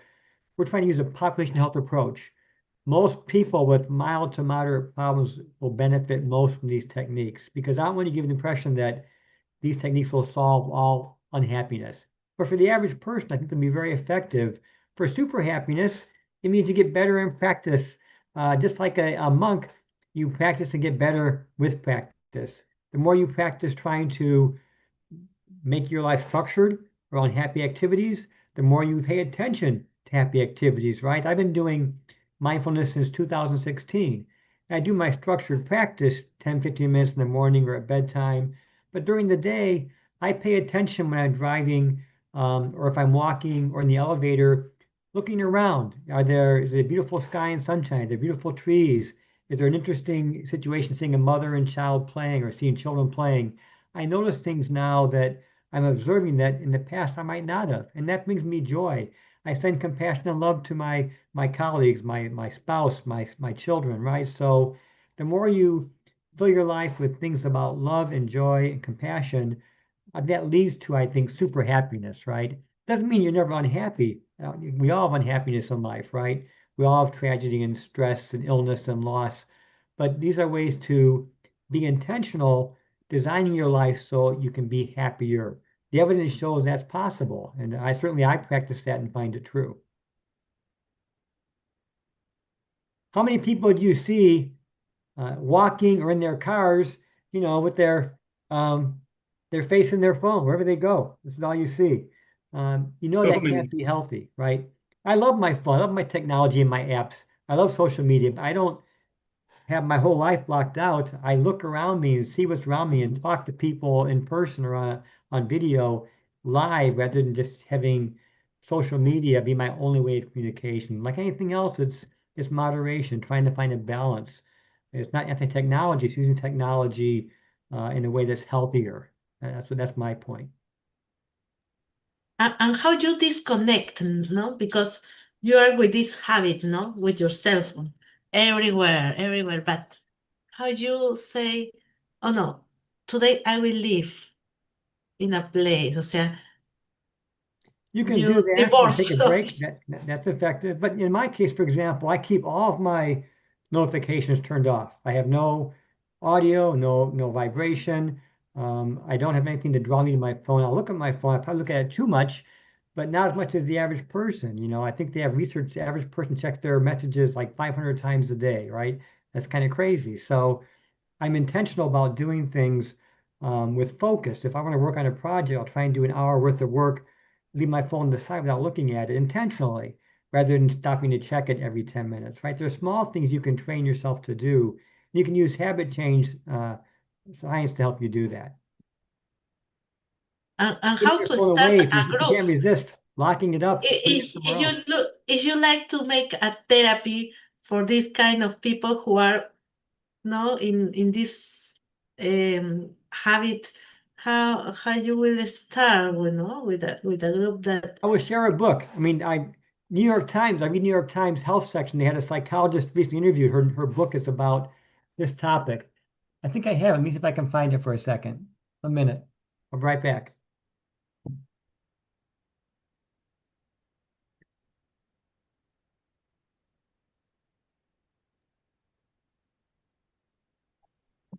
Yeah, this has been an amazing presentation. How to create happiness, how to track time, and how to change your habit. And these are really wonderful. And although we know all about it, we have knowledge, but our attitude is different, our perception is different, and we usually do not practice these habits. We do not. I'm not sure I can find it right now. It's in my house somewhere. One more second to look for it. I just checked it out from the library. No, I don't have it now. I'll give it to you after the meeting is over. I'll send it to you. It's fine, yeah. And we'd be happy to have your presentation as you agreed. Yep. And we still have some 5 more minutes. I think Enoch, I think you would like to speak. Yeah, I would love to. And again, thank you, Dr. Ronald, for your wonderful My pleasure. presentation Thanks for on the digital opportunity. innovation in clinical practice. It was really wonderful. And today's topic, as you selected, digital innovation in clinical practice, is both timely and essential. As clinical social workers, we are continually challenged to adapt to a changing world where technology is shaping how care is assessed, accessed, delivered, and evaluated. And you provided some wonderful examples of some digital innovations that we have been using these days. Also, you reminded us a few important concepts like mindfulness-based stress reduction, the power of habit, practice of habit change, cue or craving, unhealthy habits, and how to replace an unhealthy habit. And finally, how to create happiness, how to track time. These are really wonderful. And you highlighted how digital tools can expand access to services, improve efficiency, and support evidence-based practice. I really enjoyed and I'm really impressed. And this session has provided us with both inspiration and practical ideas for integrating digital innovation into our work while honoring the values of our profession. And finally, thank you everyone for joining this first World Congress of Clinical Social Work. And we are inviting you to join our next session. Again, thank you. Have a great day. Thank you all. Bye-bye. I would like to do a little question, Dr. Ronald, before Kanachuchi enters. How is your day? How is one day of Dr. Ronald? In what time you get up? Or later, what are you doing? And how is your day? I would like to know. Well, I mentioned habit change. I use it in my own life. Let me find my calendar. I'm old school. I like to have a calendar. So I have a calendar I keep in my on my work desk. And every day I will write down what I want to do for habits in my calendar and keep track of that. And I don't always do everything, but I try to keep up to date. So here's an example. I have a list of things I'm going to do every morning. And 7 o'clock, I take some medication when I first wake up. I have breakfast. I use habit stack. After breakfast, I do mindful meditation. I do some physical therapy exercise for my Achilles tendon because I'm a endurance athlete. I'm a runner, and I had some pain, so I'm taking physical therapy with a smartphone app, talking about digital health technology. Check my blood pressure at 9 o'clock in the morning. During lunch, I'll take a break to read for pleasure, a novel or something self-help, art. So my day, it means waking up in the morning, chat with my wife before she goes to work. I work from home, my home office. I'll spend my day doing those habit change things, but also doing my work, which means teaching courses, advising students, checking emails, working on research projects. I'll take breaks throughout my day. I like to do, running, swimming, biking, weightlifting, practice basketball. I spend time with my And you friends. like to attend a concerts, no? También, also. Yes. So I try to balance my life with hard work, but also time with my loved ones, my family, my friends, time taking care of myself with, I have a nutritionist I talk to about my health habits. I meet every 4 weeks with her. So I met her today, for example, for half an hour. So I built things in my life that increase my happiness, right? And I know for me, Sure. yeah. Yeah, you are doing your activities that all the because you receive, clients, and the clients also give you all the situations to you, and a way to también that distress, no, Yes. is I doing don't the see. activities.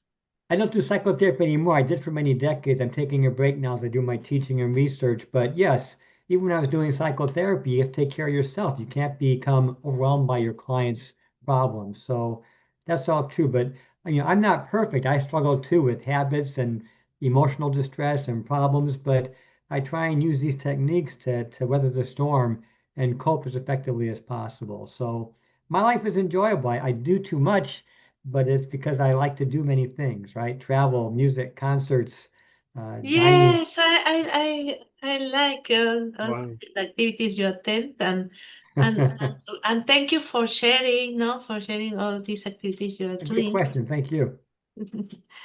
Yeah. Where Enoch, I think you have a question, no? Isn't it? A ver,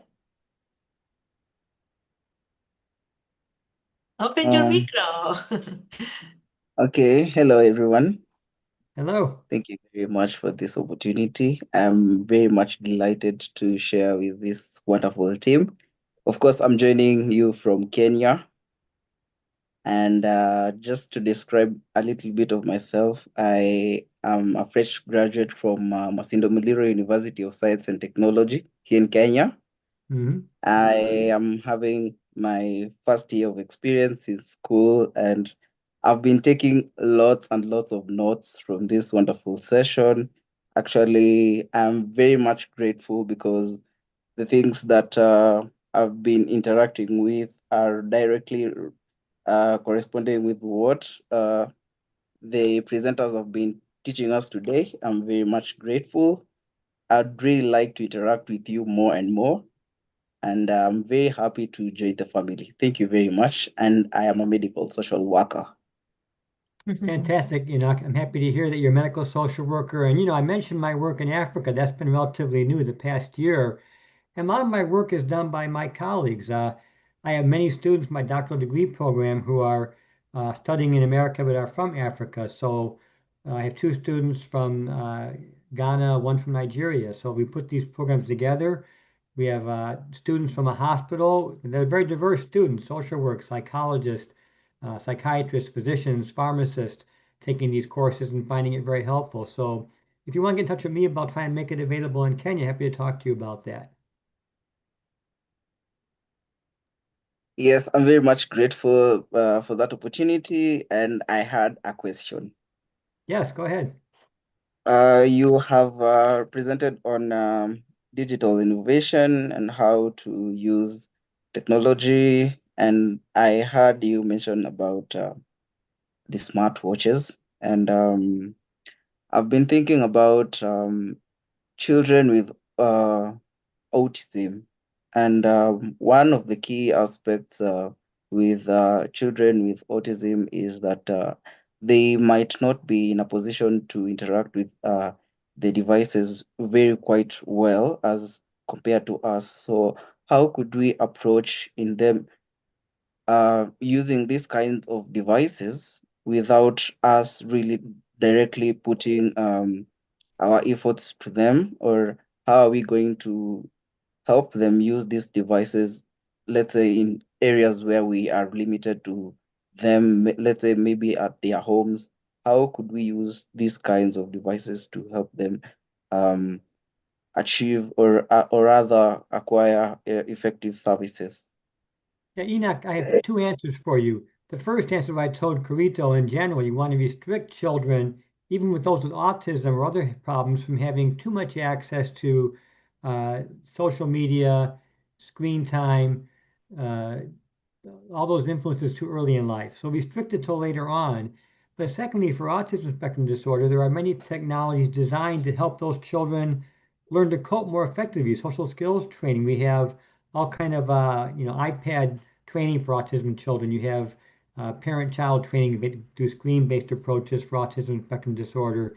You have virtual reality headsets for autism kids to learn social skills. I've seen that when I worked with some researchers of that in Thailand. So technology can be used in a positive way, and autism is a great example. Autism children can use the benefit of having a device to go through virtual reality scenarios of meeting people, interacting with people, becoming more appropriate and acting less outbursts and things like that. So you can limit the harmful technology, but add the beneficial technology is the formula.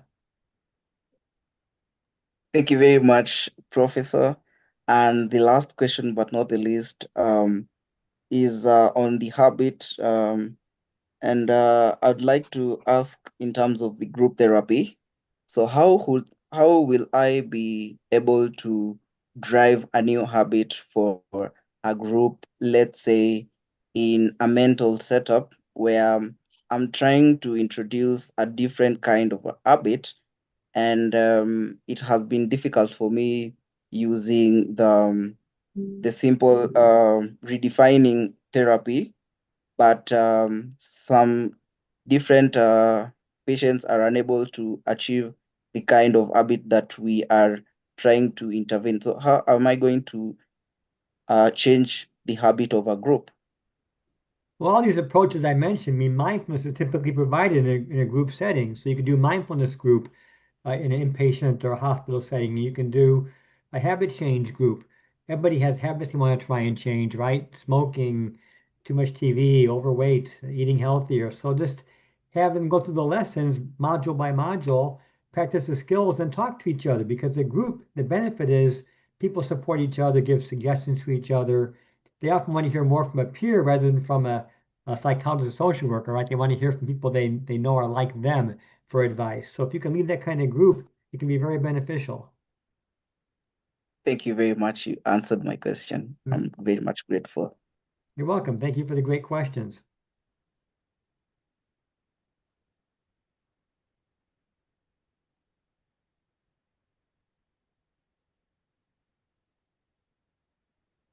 I think we're good, Carito. I think we're done. Yes. Thanks for a great Yes. conference. I've been watching many of the sessions, fantastic sessions. Thank you for organizing this. Oh, thank you to you. Really, you always came with this news, training and all these things for the clinical social workers that are seeing you. Much of them will see you later because we are waiting the subtitles, no, because people are in. I hope one day I can see you in Peru. I can see Mohammad in India and see Enoch in Kenya. So hopefully see you all one day in I'm person. from Bangladesh. Yep. Yeah. Okay, my friends. Thank you very much. Thank you so Bye-bye. much, Dr. Thank Bernard. you. It is. Bye-bye. Thank See you you. next time. I will Okay. communicate with you soon. Thank you.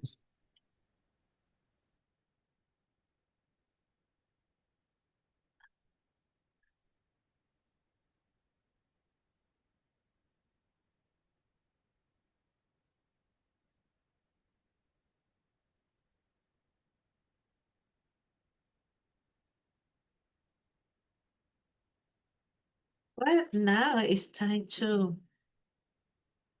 introduce our friend Christy, who will help us to um, moderate the session. Christy, she is a clinical social worker with a private practice in Longview, Texas. She's an assistant professor in social work at Stephen Austin State University, teaching in both a master's and bachelor program. Her research focuses self-care, trauma-informed interventions, mindfulness, body awareness, body work, critical thinking and reflection, and journaling. She has experience in school and medical social work. She is also a clinical supervisor and a hobbyist yoga instructor, and she will help us since now in moderating the sessions. Thank you so much, Christy. And it's your turn for moderation, and we are grateful to have you here. Yeah, thank you so much. I'm excited to be here. Also, Carito, if you please introduce the speaker, then we'll request Christy Collins to moderate the entire session. Yeah, I think could you or Christy, could you read maybe could you see the words on the slide? Yes, let me see if I can zoom in on this. Very good. Yes. Thank you. That's perfect. So I want to be respectful. This is Kalachuchi. Is that how you say that name? Yes, that's correct, Christy. It's okay. Kalachuchi Flores Caballas. It looks like she is the dean of the College of Social Work of the University of Cebu, chief of the Social Service Department of the UC Med Hospital, president of the National Association for Social Work Education, and a member of the Technical Working Group for the Clinical Social Work in the Philippines. She has co-authored The Human Costs of the Philippine War on Drugs and working with a victim survivor manual for social work educators. So this is a wonderful list of credentials, and I am looking forward to hearing. Thank you, Christy, for that very kind introduction. Allow me to turn off my camera while I'm having my presentation. Recently, we are having a power interruption here in the Philippines. Thank you. I'm so sorry that I'm saying, would you please increase your volume a little bit, please? I'm sorry again.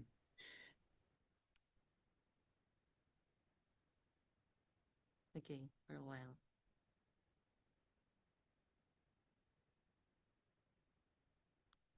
This is better. Yes, I'm so sorry. The volume is very, very faint. I don't know if you're able to get a little closer to your microphone. For a while. Okay, what about this one?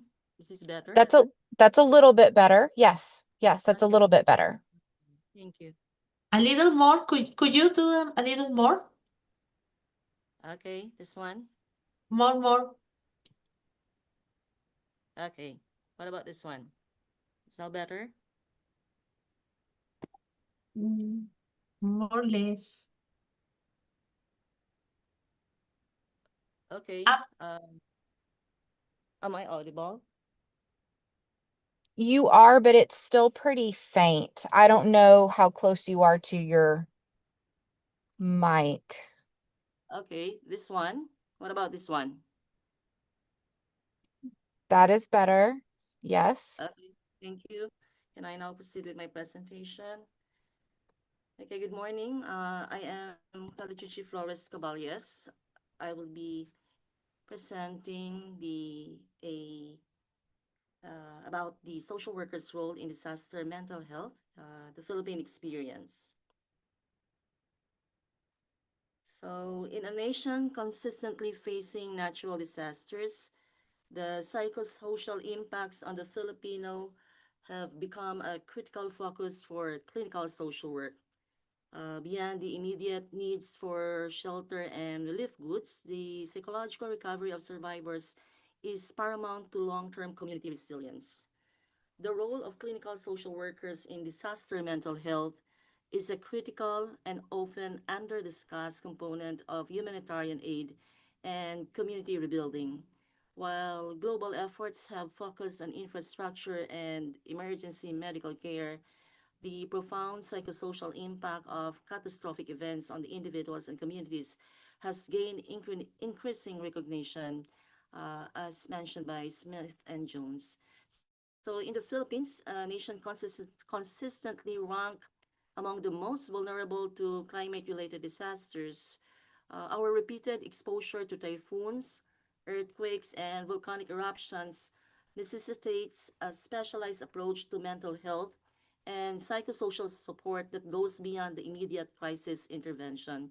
So my presentation for today will argue that unique challenges and cultural strengths of the Filipino context have forged innovative practices in disaster mental health, and by examining the integration of culturally sensitive therapeutic models and leveraging community-based resilience, we can better understand how clinical social work contributes to this long-term psychological recovery. So, as I've said, the Philippines' unique geographical position makes it one of the world's most disaster-prone countries. So, according to the study of Cruz, annually we have an average of 20 tropical typhoons or cyclones in the Philippine area of responsibility, with millions of people affected by various natural hazards. And according to a report by the Philippine Statistics Authority, major disasters between 2010 until 2019 resulted in over 12,000 deaths and widespread property and livelihood damage. The psychological aftermath is significant. Post-disaster studies in the country reveal a high prevalence of mental health conditions such as PTSD, with rate of ranging from 8.6 to over 50% in the immediate aftermath of a disaster, which is one of the findings of the study of Hichanova and with other authors. The pillars of our resilience has something to do with the bayanihan and damayan. When we think of disaster response, we often picture international aid pouring in, considering our economic status. While that's important, the true strength of the Filipino response lies elsewhere. It's rooted in a rich tapestry of indigenous cultural values that prioritize community over individual needs. So the first pillar is what we call as bayanihan. This is the spirit of communal unity, a collective effort where everyone comes together without expecting anything in return. Think of it as a community pooling our resources, our time, our labor, and kindness to help those who are in need. So it's about sharing our responsibility and mutual support. So bayanihan in the Filipino means being a hero for your fellow man. The second pillar is what we call as damayan. So this concept goes deeper. It's the act of showing sympathy and empathy, of standing in solidarity with those who are suffering.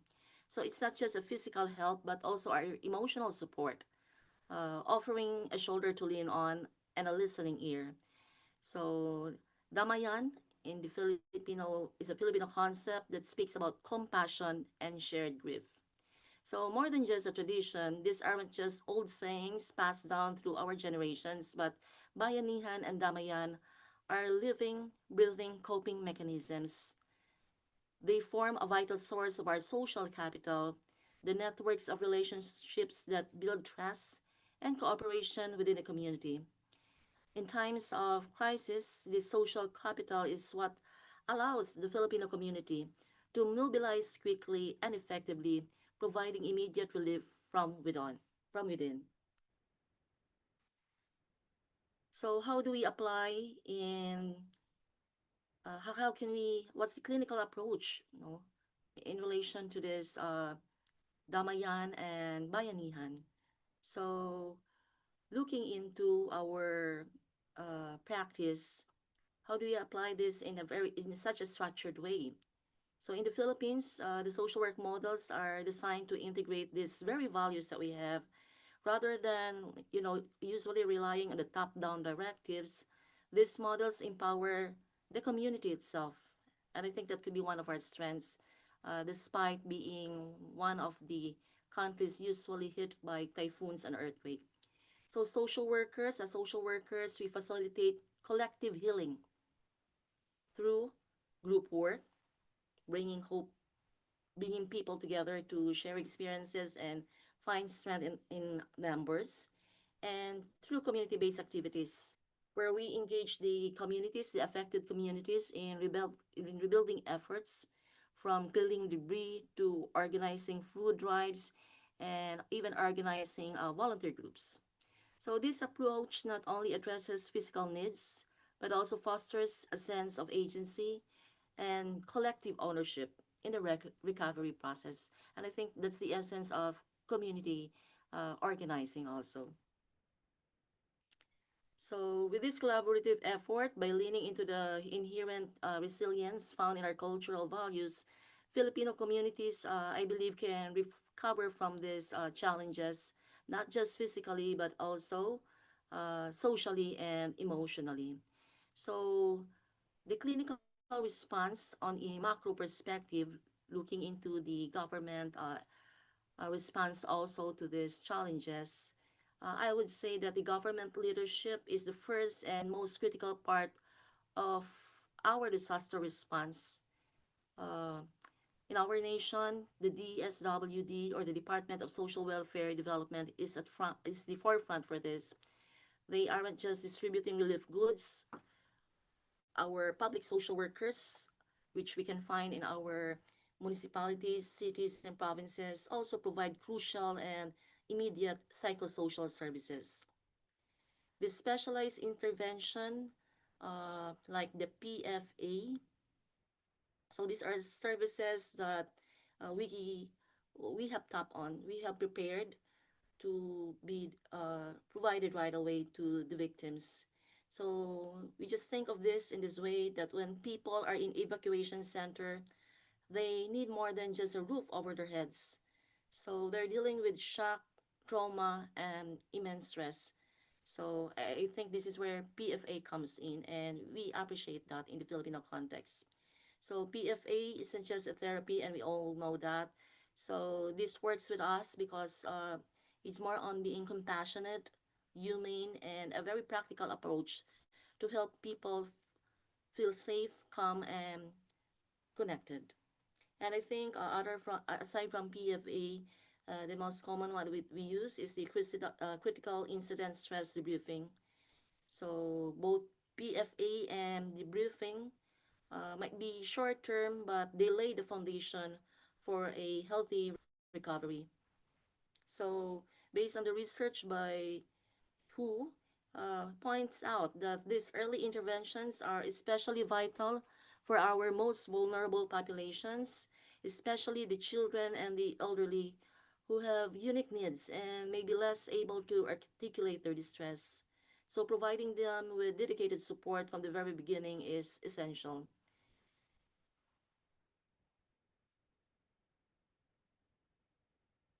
So I am presenting here some of our main national government agencies that are providing crucial psychosocial programs. So we have here one from, we have, as I've said, the Department of Social Welfare and Development. So they are known for this Child and Adolescent Psychosocial Support Program. So this is a vital initiative led by this government agency. So they are working in collaboration with the local government units. So why is this important? Because children and youth experience trauma differently from the adults. So they may not have the words to express the feelings, which is why this program uses specialized age-appropriate methods.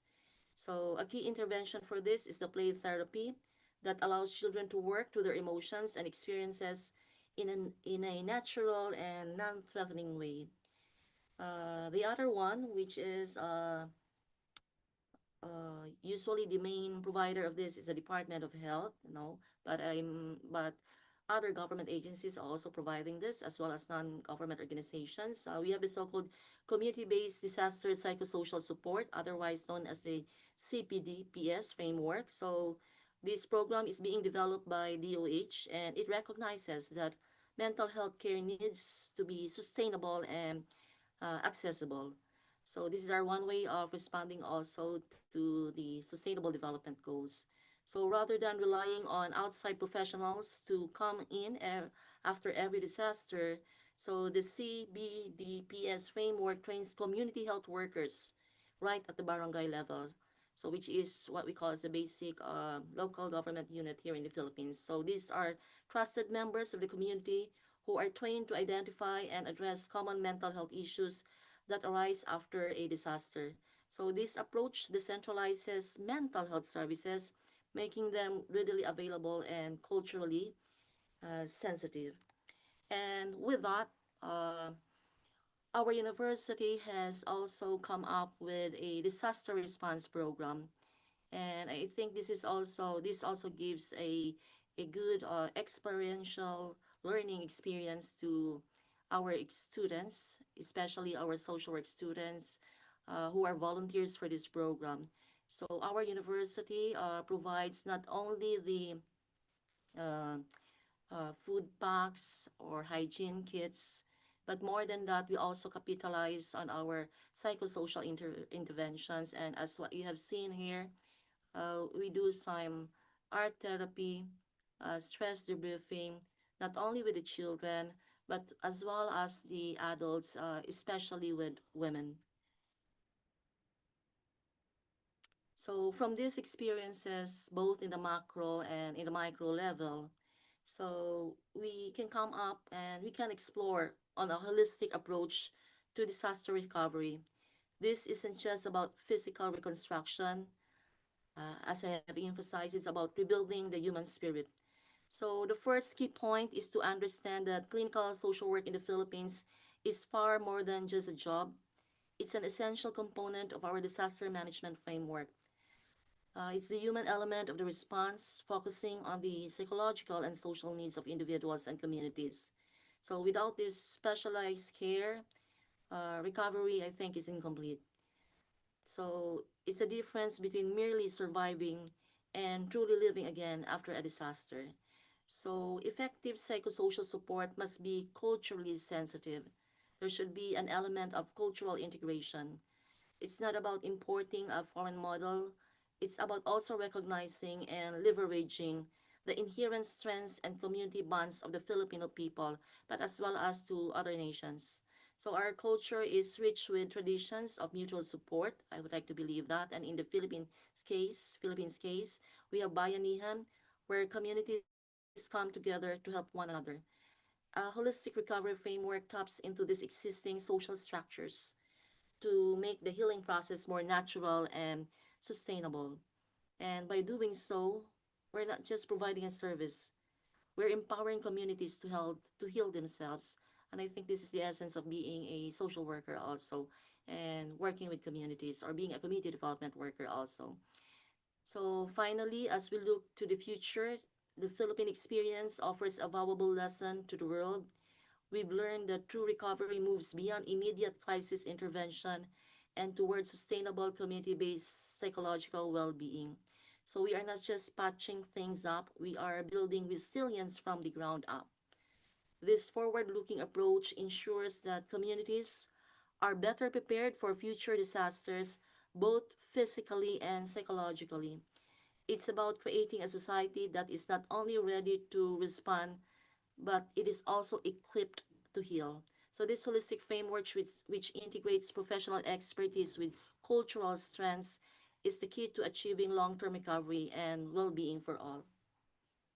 So with these experiences, having been exposed to different disasters, especially some super typhoons, so this is what we see as the social worker's role in disasters mental health. So we're going to summarize everything we've discussed by focusing on the pivotal role of social workers. So in disaster mental health, this isn't just about what we do, but how their work is essential for a nation's resilience. So the first one, I think it's a multifaceted role. The role of a social worker in a disaster is incredibly multifaceted. They are often the first responders on the ground, assessing the immediate needs and providing psychological first aid or psychosocial first aid. They're also community organizers, helping people come together to rebuild lives.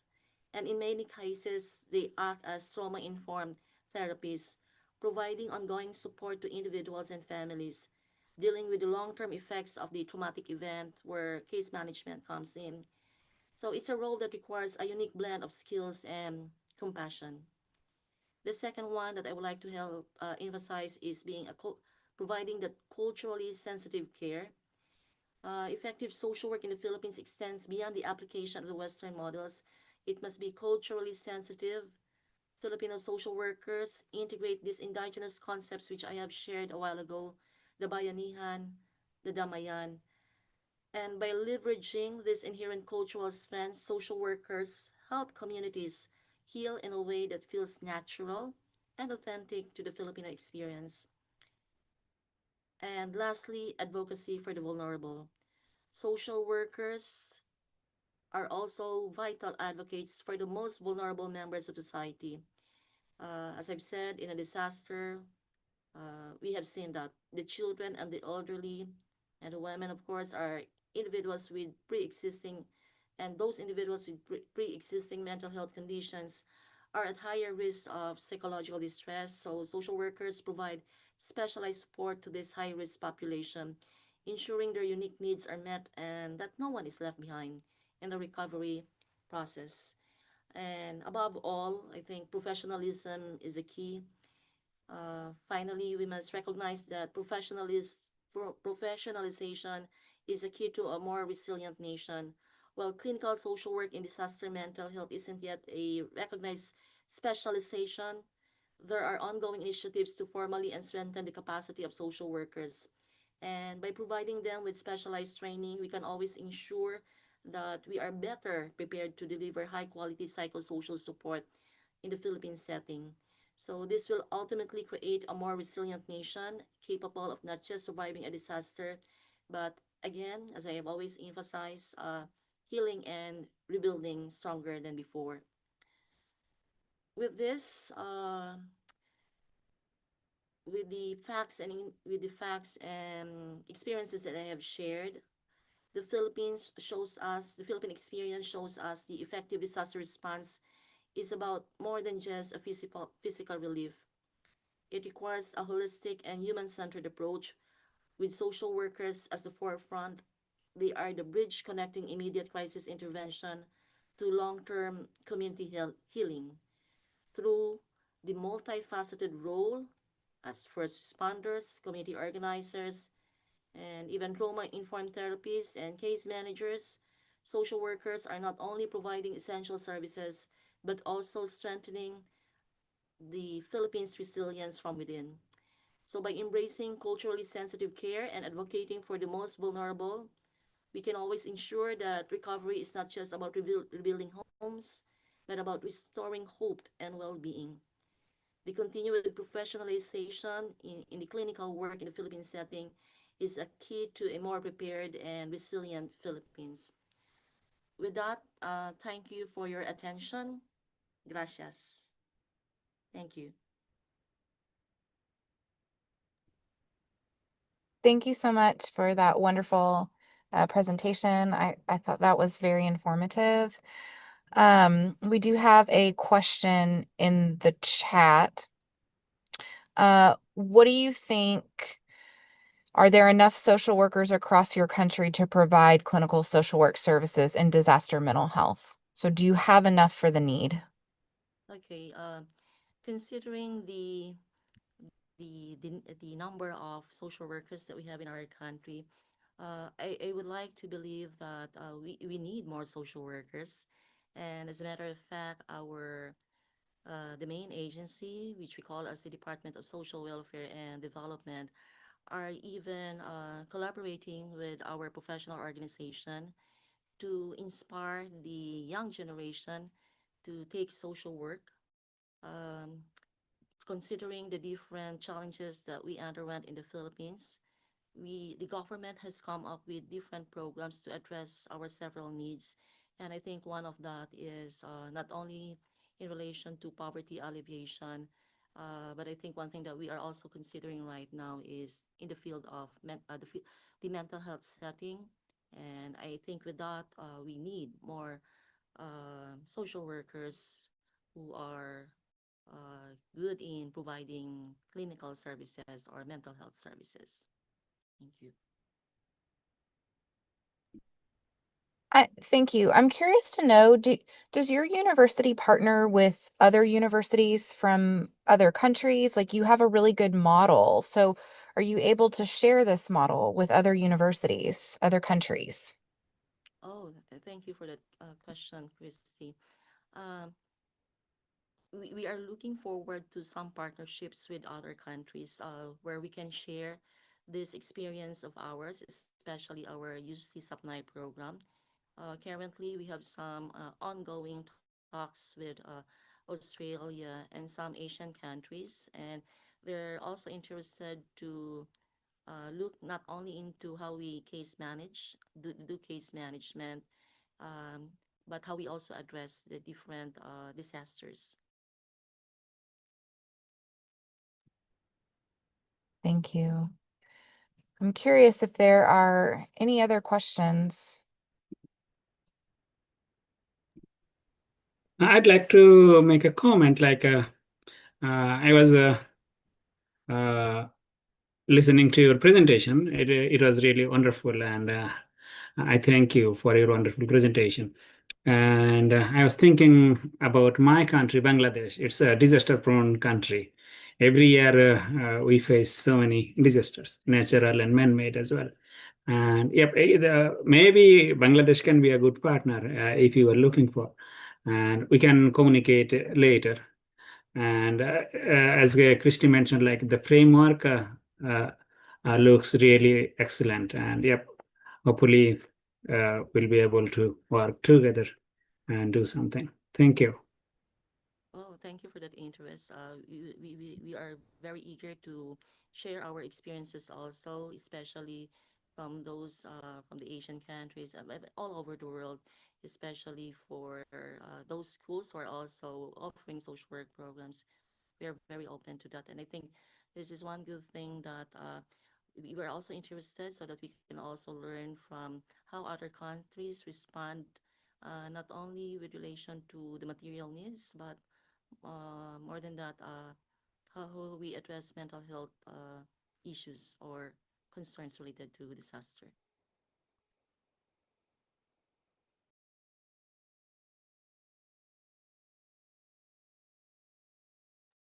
Thank you.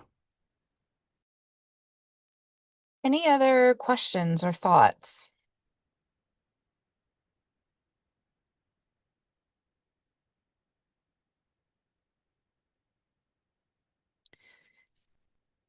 I don't know if you can see the chat, but I'll read you what I put. I was just kind of taking notes, thinking about my thoughts here, but the framework, the model of this for clinical social work in action is really phenomenal as a community healing intervention, and just really good information about the government and the university partnering together for community health and development. And I love how this is grounded in the culture, not only in like cultural sensitivity, but in community ownership. Really wonderful.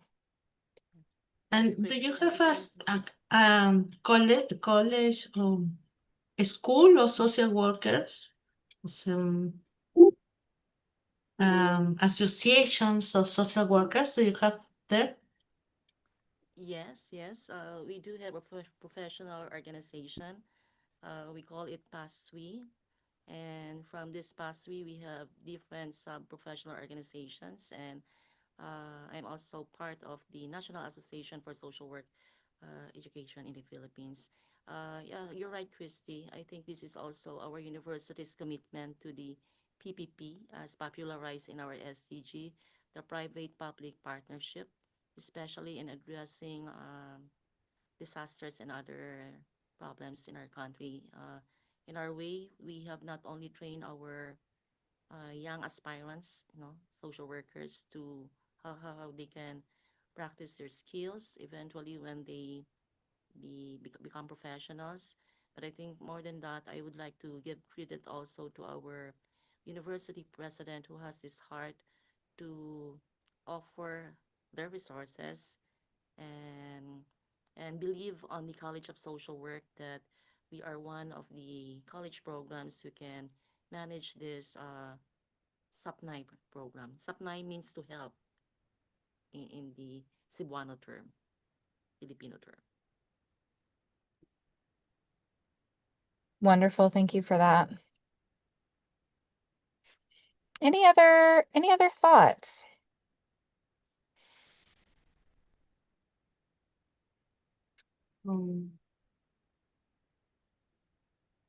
Chichi, in the government plan, they coordinate with all the schools, all the universities, with the programs of social work, or they have their own special institution for this protection with natural disaster. As I have shared on my presentation a while, Carito, the DSWD, along with the other government agencies, usually has a certain assignment to address disaster management. But with your question on does the government or these the government agencies usually connect with the schools? that could be, yes, I would say this could be seen on the local government units level when our local city social welfare offices coordinates with some schools. Like for instance, I can share our experience when we were struck with a super typhoon 2 years ago, 2 or 3 years ago. That's during the COVID-19 pandemic. One of the challenges that we experience in our city, I am from Cebu City, is that where can we repack this relief goods?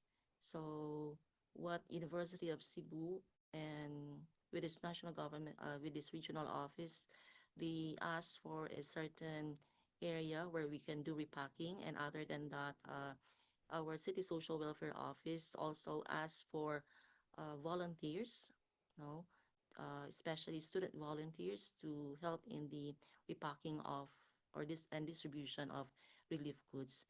In that way, we can see the partnership between LGUs and schools, aside from the assistance that we have provided, as I've said, also providing relief goods and other hygiene kits and other assistance. And I think all of your volunteers are special, have trained before, no? Yes, we usually have an orientation with our students, and I think this could be one of the, I would say, the special program that we have in our university. It's We part usually of the have, curricula, or it's only for people who register in volunteers? uh, when we look into our curriculum, there are some subjects that discuss about disaster management. But this program itself, this is a special program by our university president. So he thought that the one of the best college programs that can manage this program is definitely social work. So this gives us an advantage for our social work students to have this experience before placement, before field placement. Okay.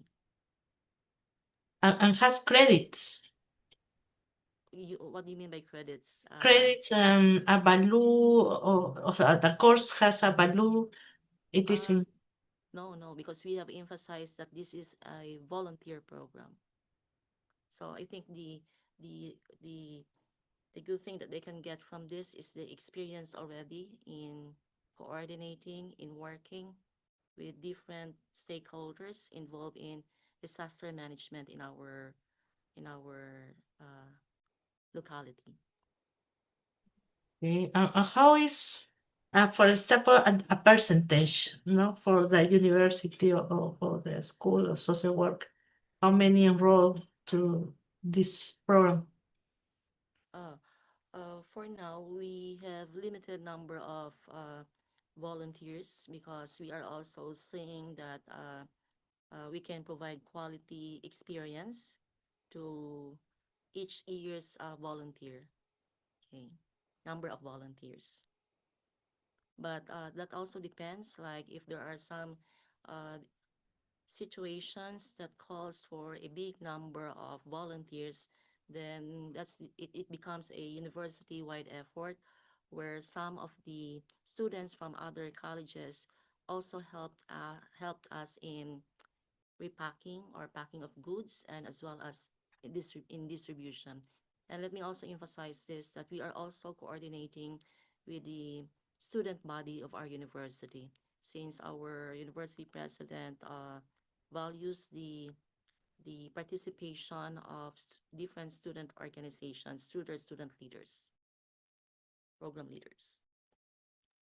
Okay, thank you. And that's nice that you are get involved to the students to know, this kind of experience that well happens, no? All right. Thank you. Thank you And so much. Yeah, I'm sorry. Carito, Sorry, sorry. Congratulations, Kalechuchi, no, for your work, no? It's amazing, no, with the students at university. absolutely. Really wonderful program. So thank you so much for making the time to share this with us. I think it's been very interesting, especially for those of us with universities thinking about this type of partnership. So I think if there are no more questions, I think we will go ahead and end this one. And there is another one in about 20 minutes. Is that right? No, Actually, we'll take a break for 1 hour, right, Carito? yeah. And then we have to make a small change actually because of the availability of our speakers. You know, here it is like in the evening, so rest of the world is like very early morning. So Yes. I would like to ask Dr. Ronald, are you there? I sent you a WhatsApp text. Dr. Ronald. Look at my style. So that's the reason I think we should have a break, small break. Then we'll start. We will start in an hour and a half. So now, seven here in what time do Nacogdoches. you have? What time is there? It's 6:42? It's like 5:42 here, so the same time in Lima. 5? 5? Yeah, I have 5:42. So we'll start within 1 hour and 20 minutes. Okay. But the Joel's group is at 8 p.m., isn't it? Remember? I saw Joel's group, no, we had a dialogue table. That's a panel discussion. Yep. There's a panel discussion at 7. At 7, right. Yeah, it's okay. So I thought was 8 p.m. Is 8 p.m. United States? Because I did the brochure, I put 8, I think. No, guys. Okay, well, in an hour, we'll connect in an hour. I hope that Karajuchi have the energy back, no? Because it is. Yes, as of this time, we haven't. Has some technical things. Yeah. What time is it in Philippines? Oh, it's already 6:43. I think we are half an Oh. hour advanced your country. Very early morning. Yeah, we understand. Yes. Yeah. Oh, it's at 7. Yeah, está bien. Entonces, we see you in an hour. ¿Qué hacemos? I leave leave it on? Yeah, we can leave for 1 hour, then we'll join using the same link. Yeah, because I don't want to close it. Or you can just keep it as it is without video and audio, so anyone can join and just we'll make an announcement. Yeah, I put an announcement if someone enter, know that we are back in some minutes. Okay. So what time is it in Lima, Peru? 5:44. 5. But I thought that the difference were 1 hour. Yeah, same difference. No difference between you and me. Because, there is a dialogue table, and I thought that was at 8 p.m. O sea, we are at 7, but they are 8. Because do you remember that you told me there are different? Yeah, that's the time difference with Bangladesh. 11 hour. They are 11 hour ahead. India is 10 hours ahead of us, like that. Ay, no sé. Entonces es 7. 7 is the dialogue table. I thought was 8. Mira, I'll show you. Espérate. Do you remember the flyer that I put in Facebook?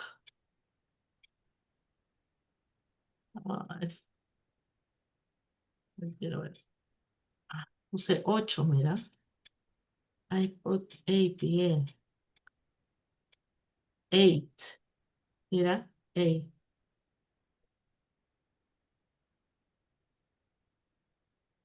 There's 8 p.m. their time, so hopefully, I mean 20 p.m. So 19 in your time, right? So it should be fine. It's okay. O sea, I for think day, so. o sea, Yeah, but because in USA there are different time zones. Say New York, New Jersey, I mean Monmouth University, they have different time zone. It's totally fine. They have like 1 hour ahead. good, Yeah. good. O sea, you and me are in the same, but Yeah. they. Thank you, thank you. No, Yeah. yeah, entonces, I can leave this. I could leave this. Yeah, you No, can leave as it is. Yeah. it's not. So Also, anyone who enter will yeah, see. I will leave for half an hour and then I will join soon. Yeah. Okay, okay. Thank you. Yeah, see you See you later. soon. Thank you, Mostafiz.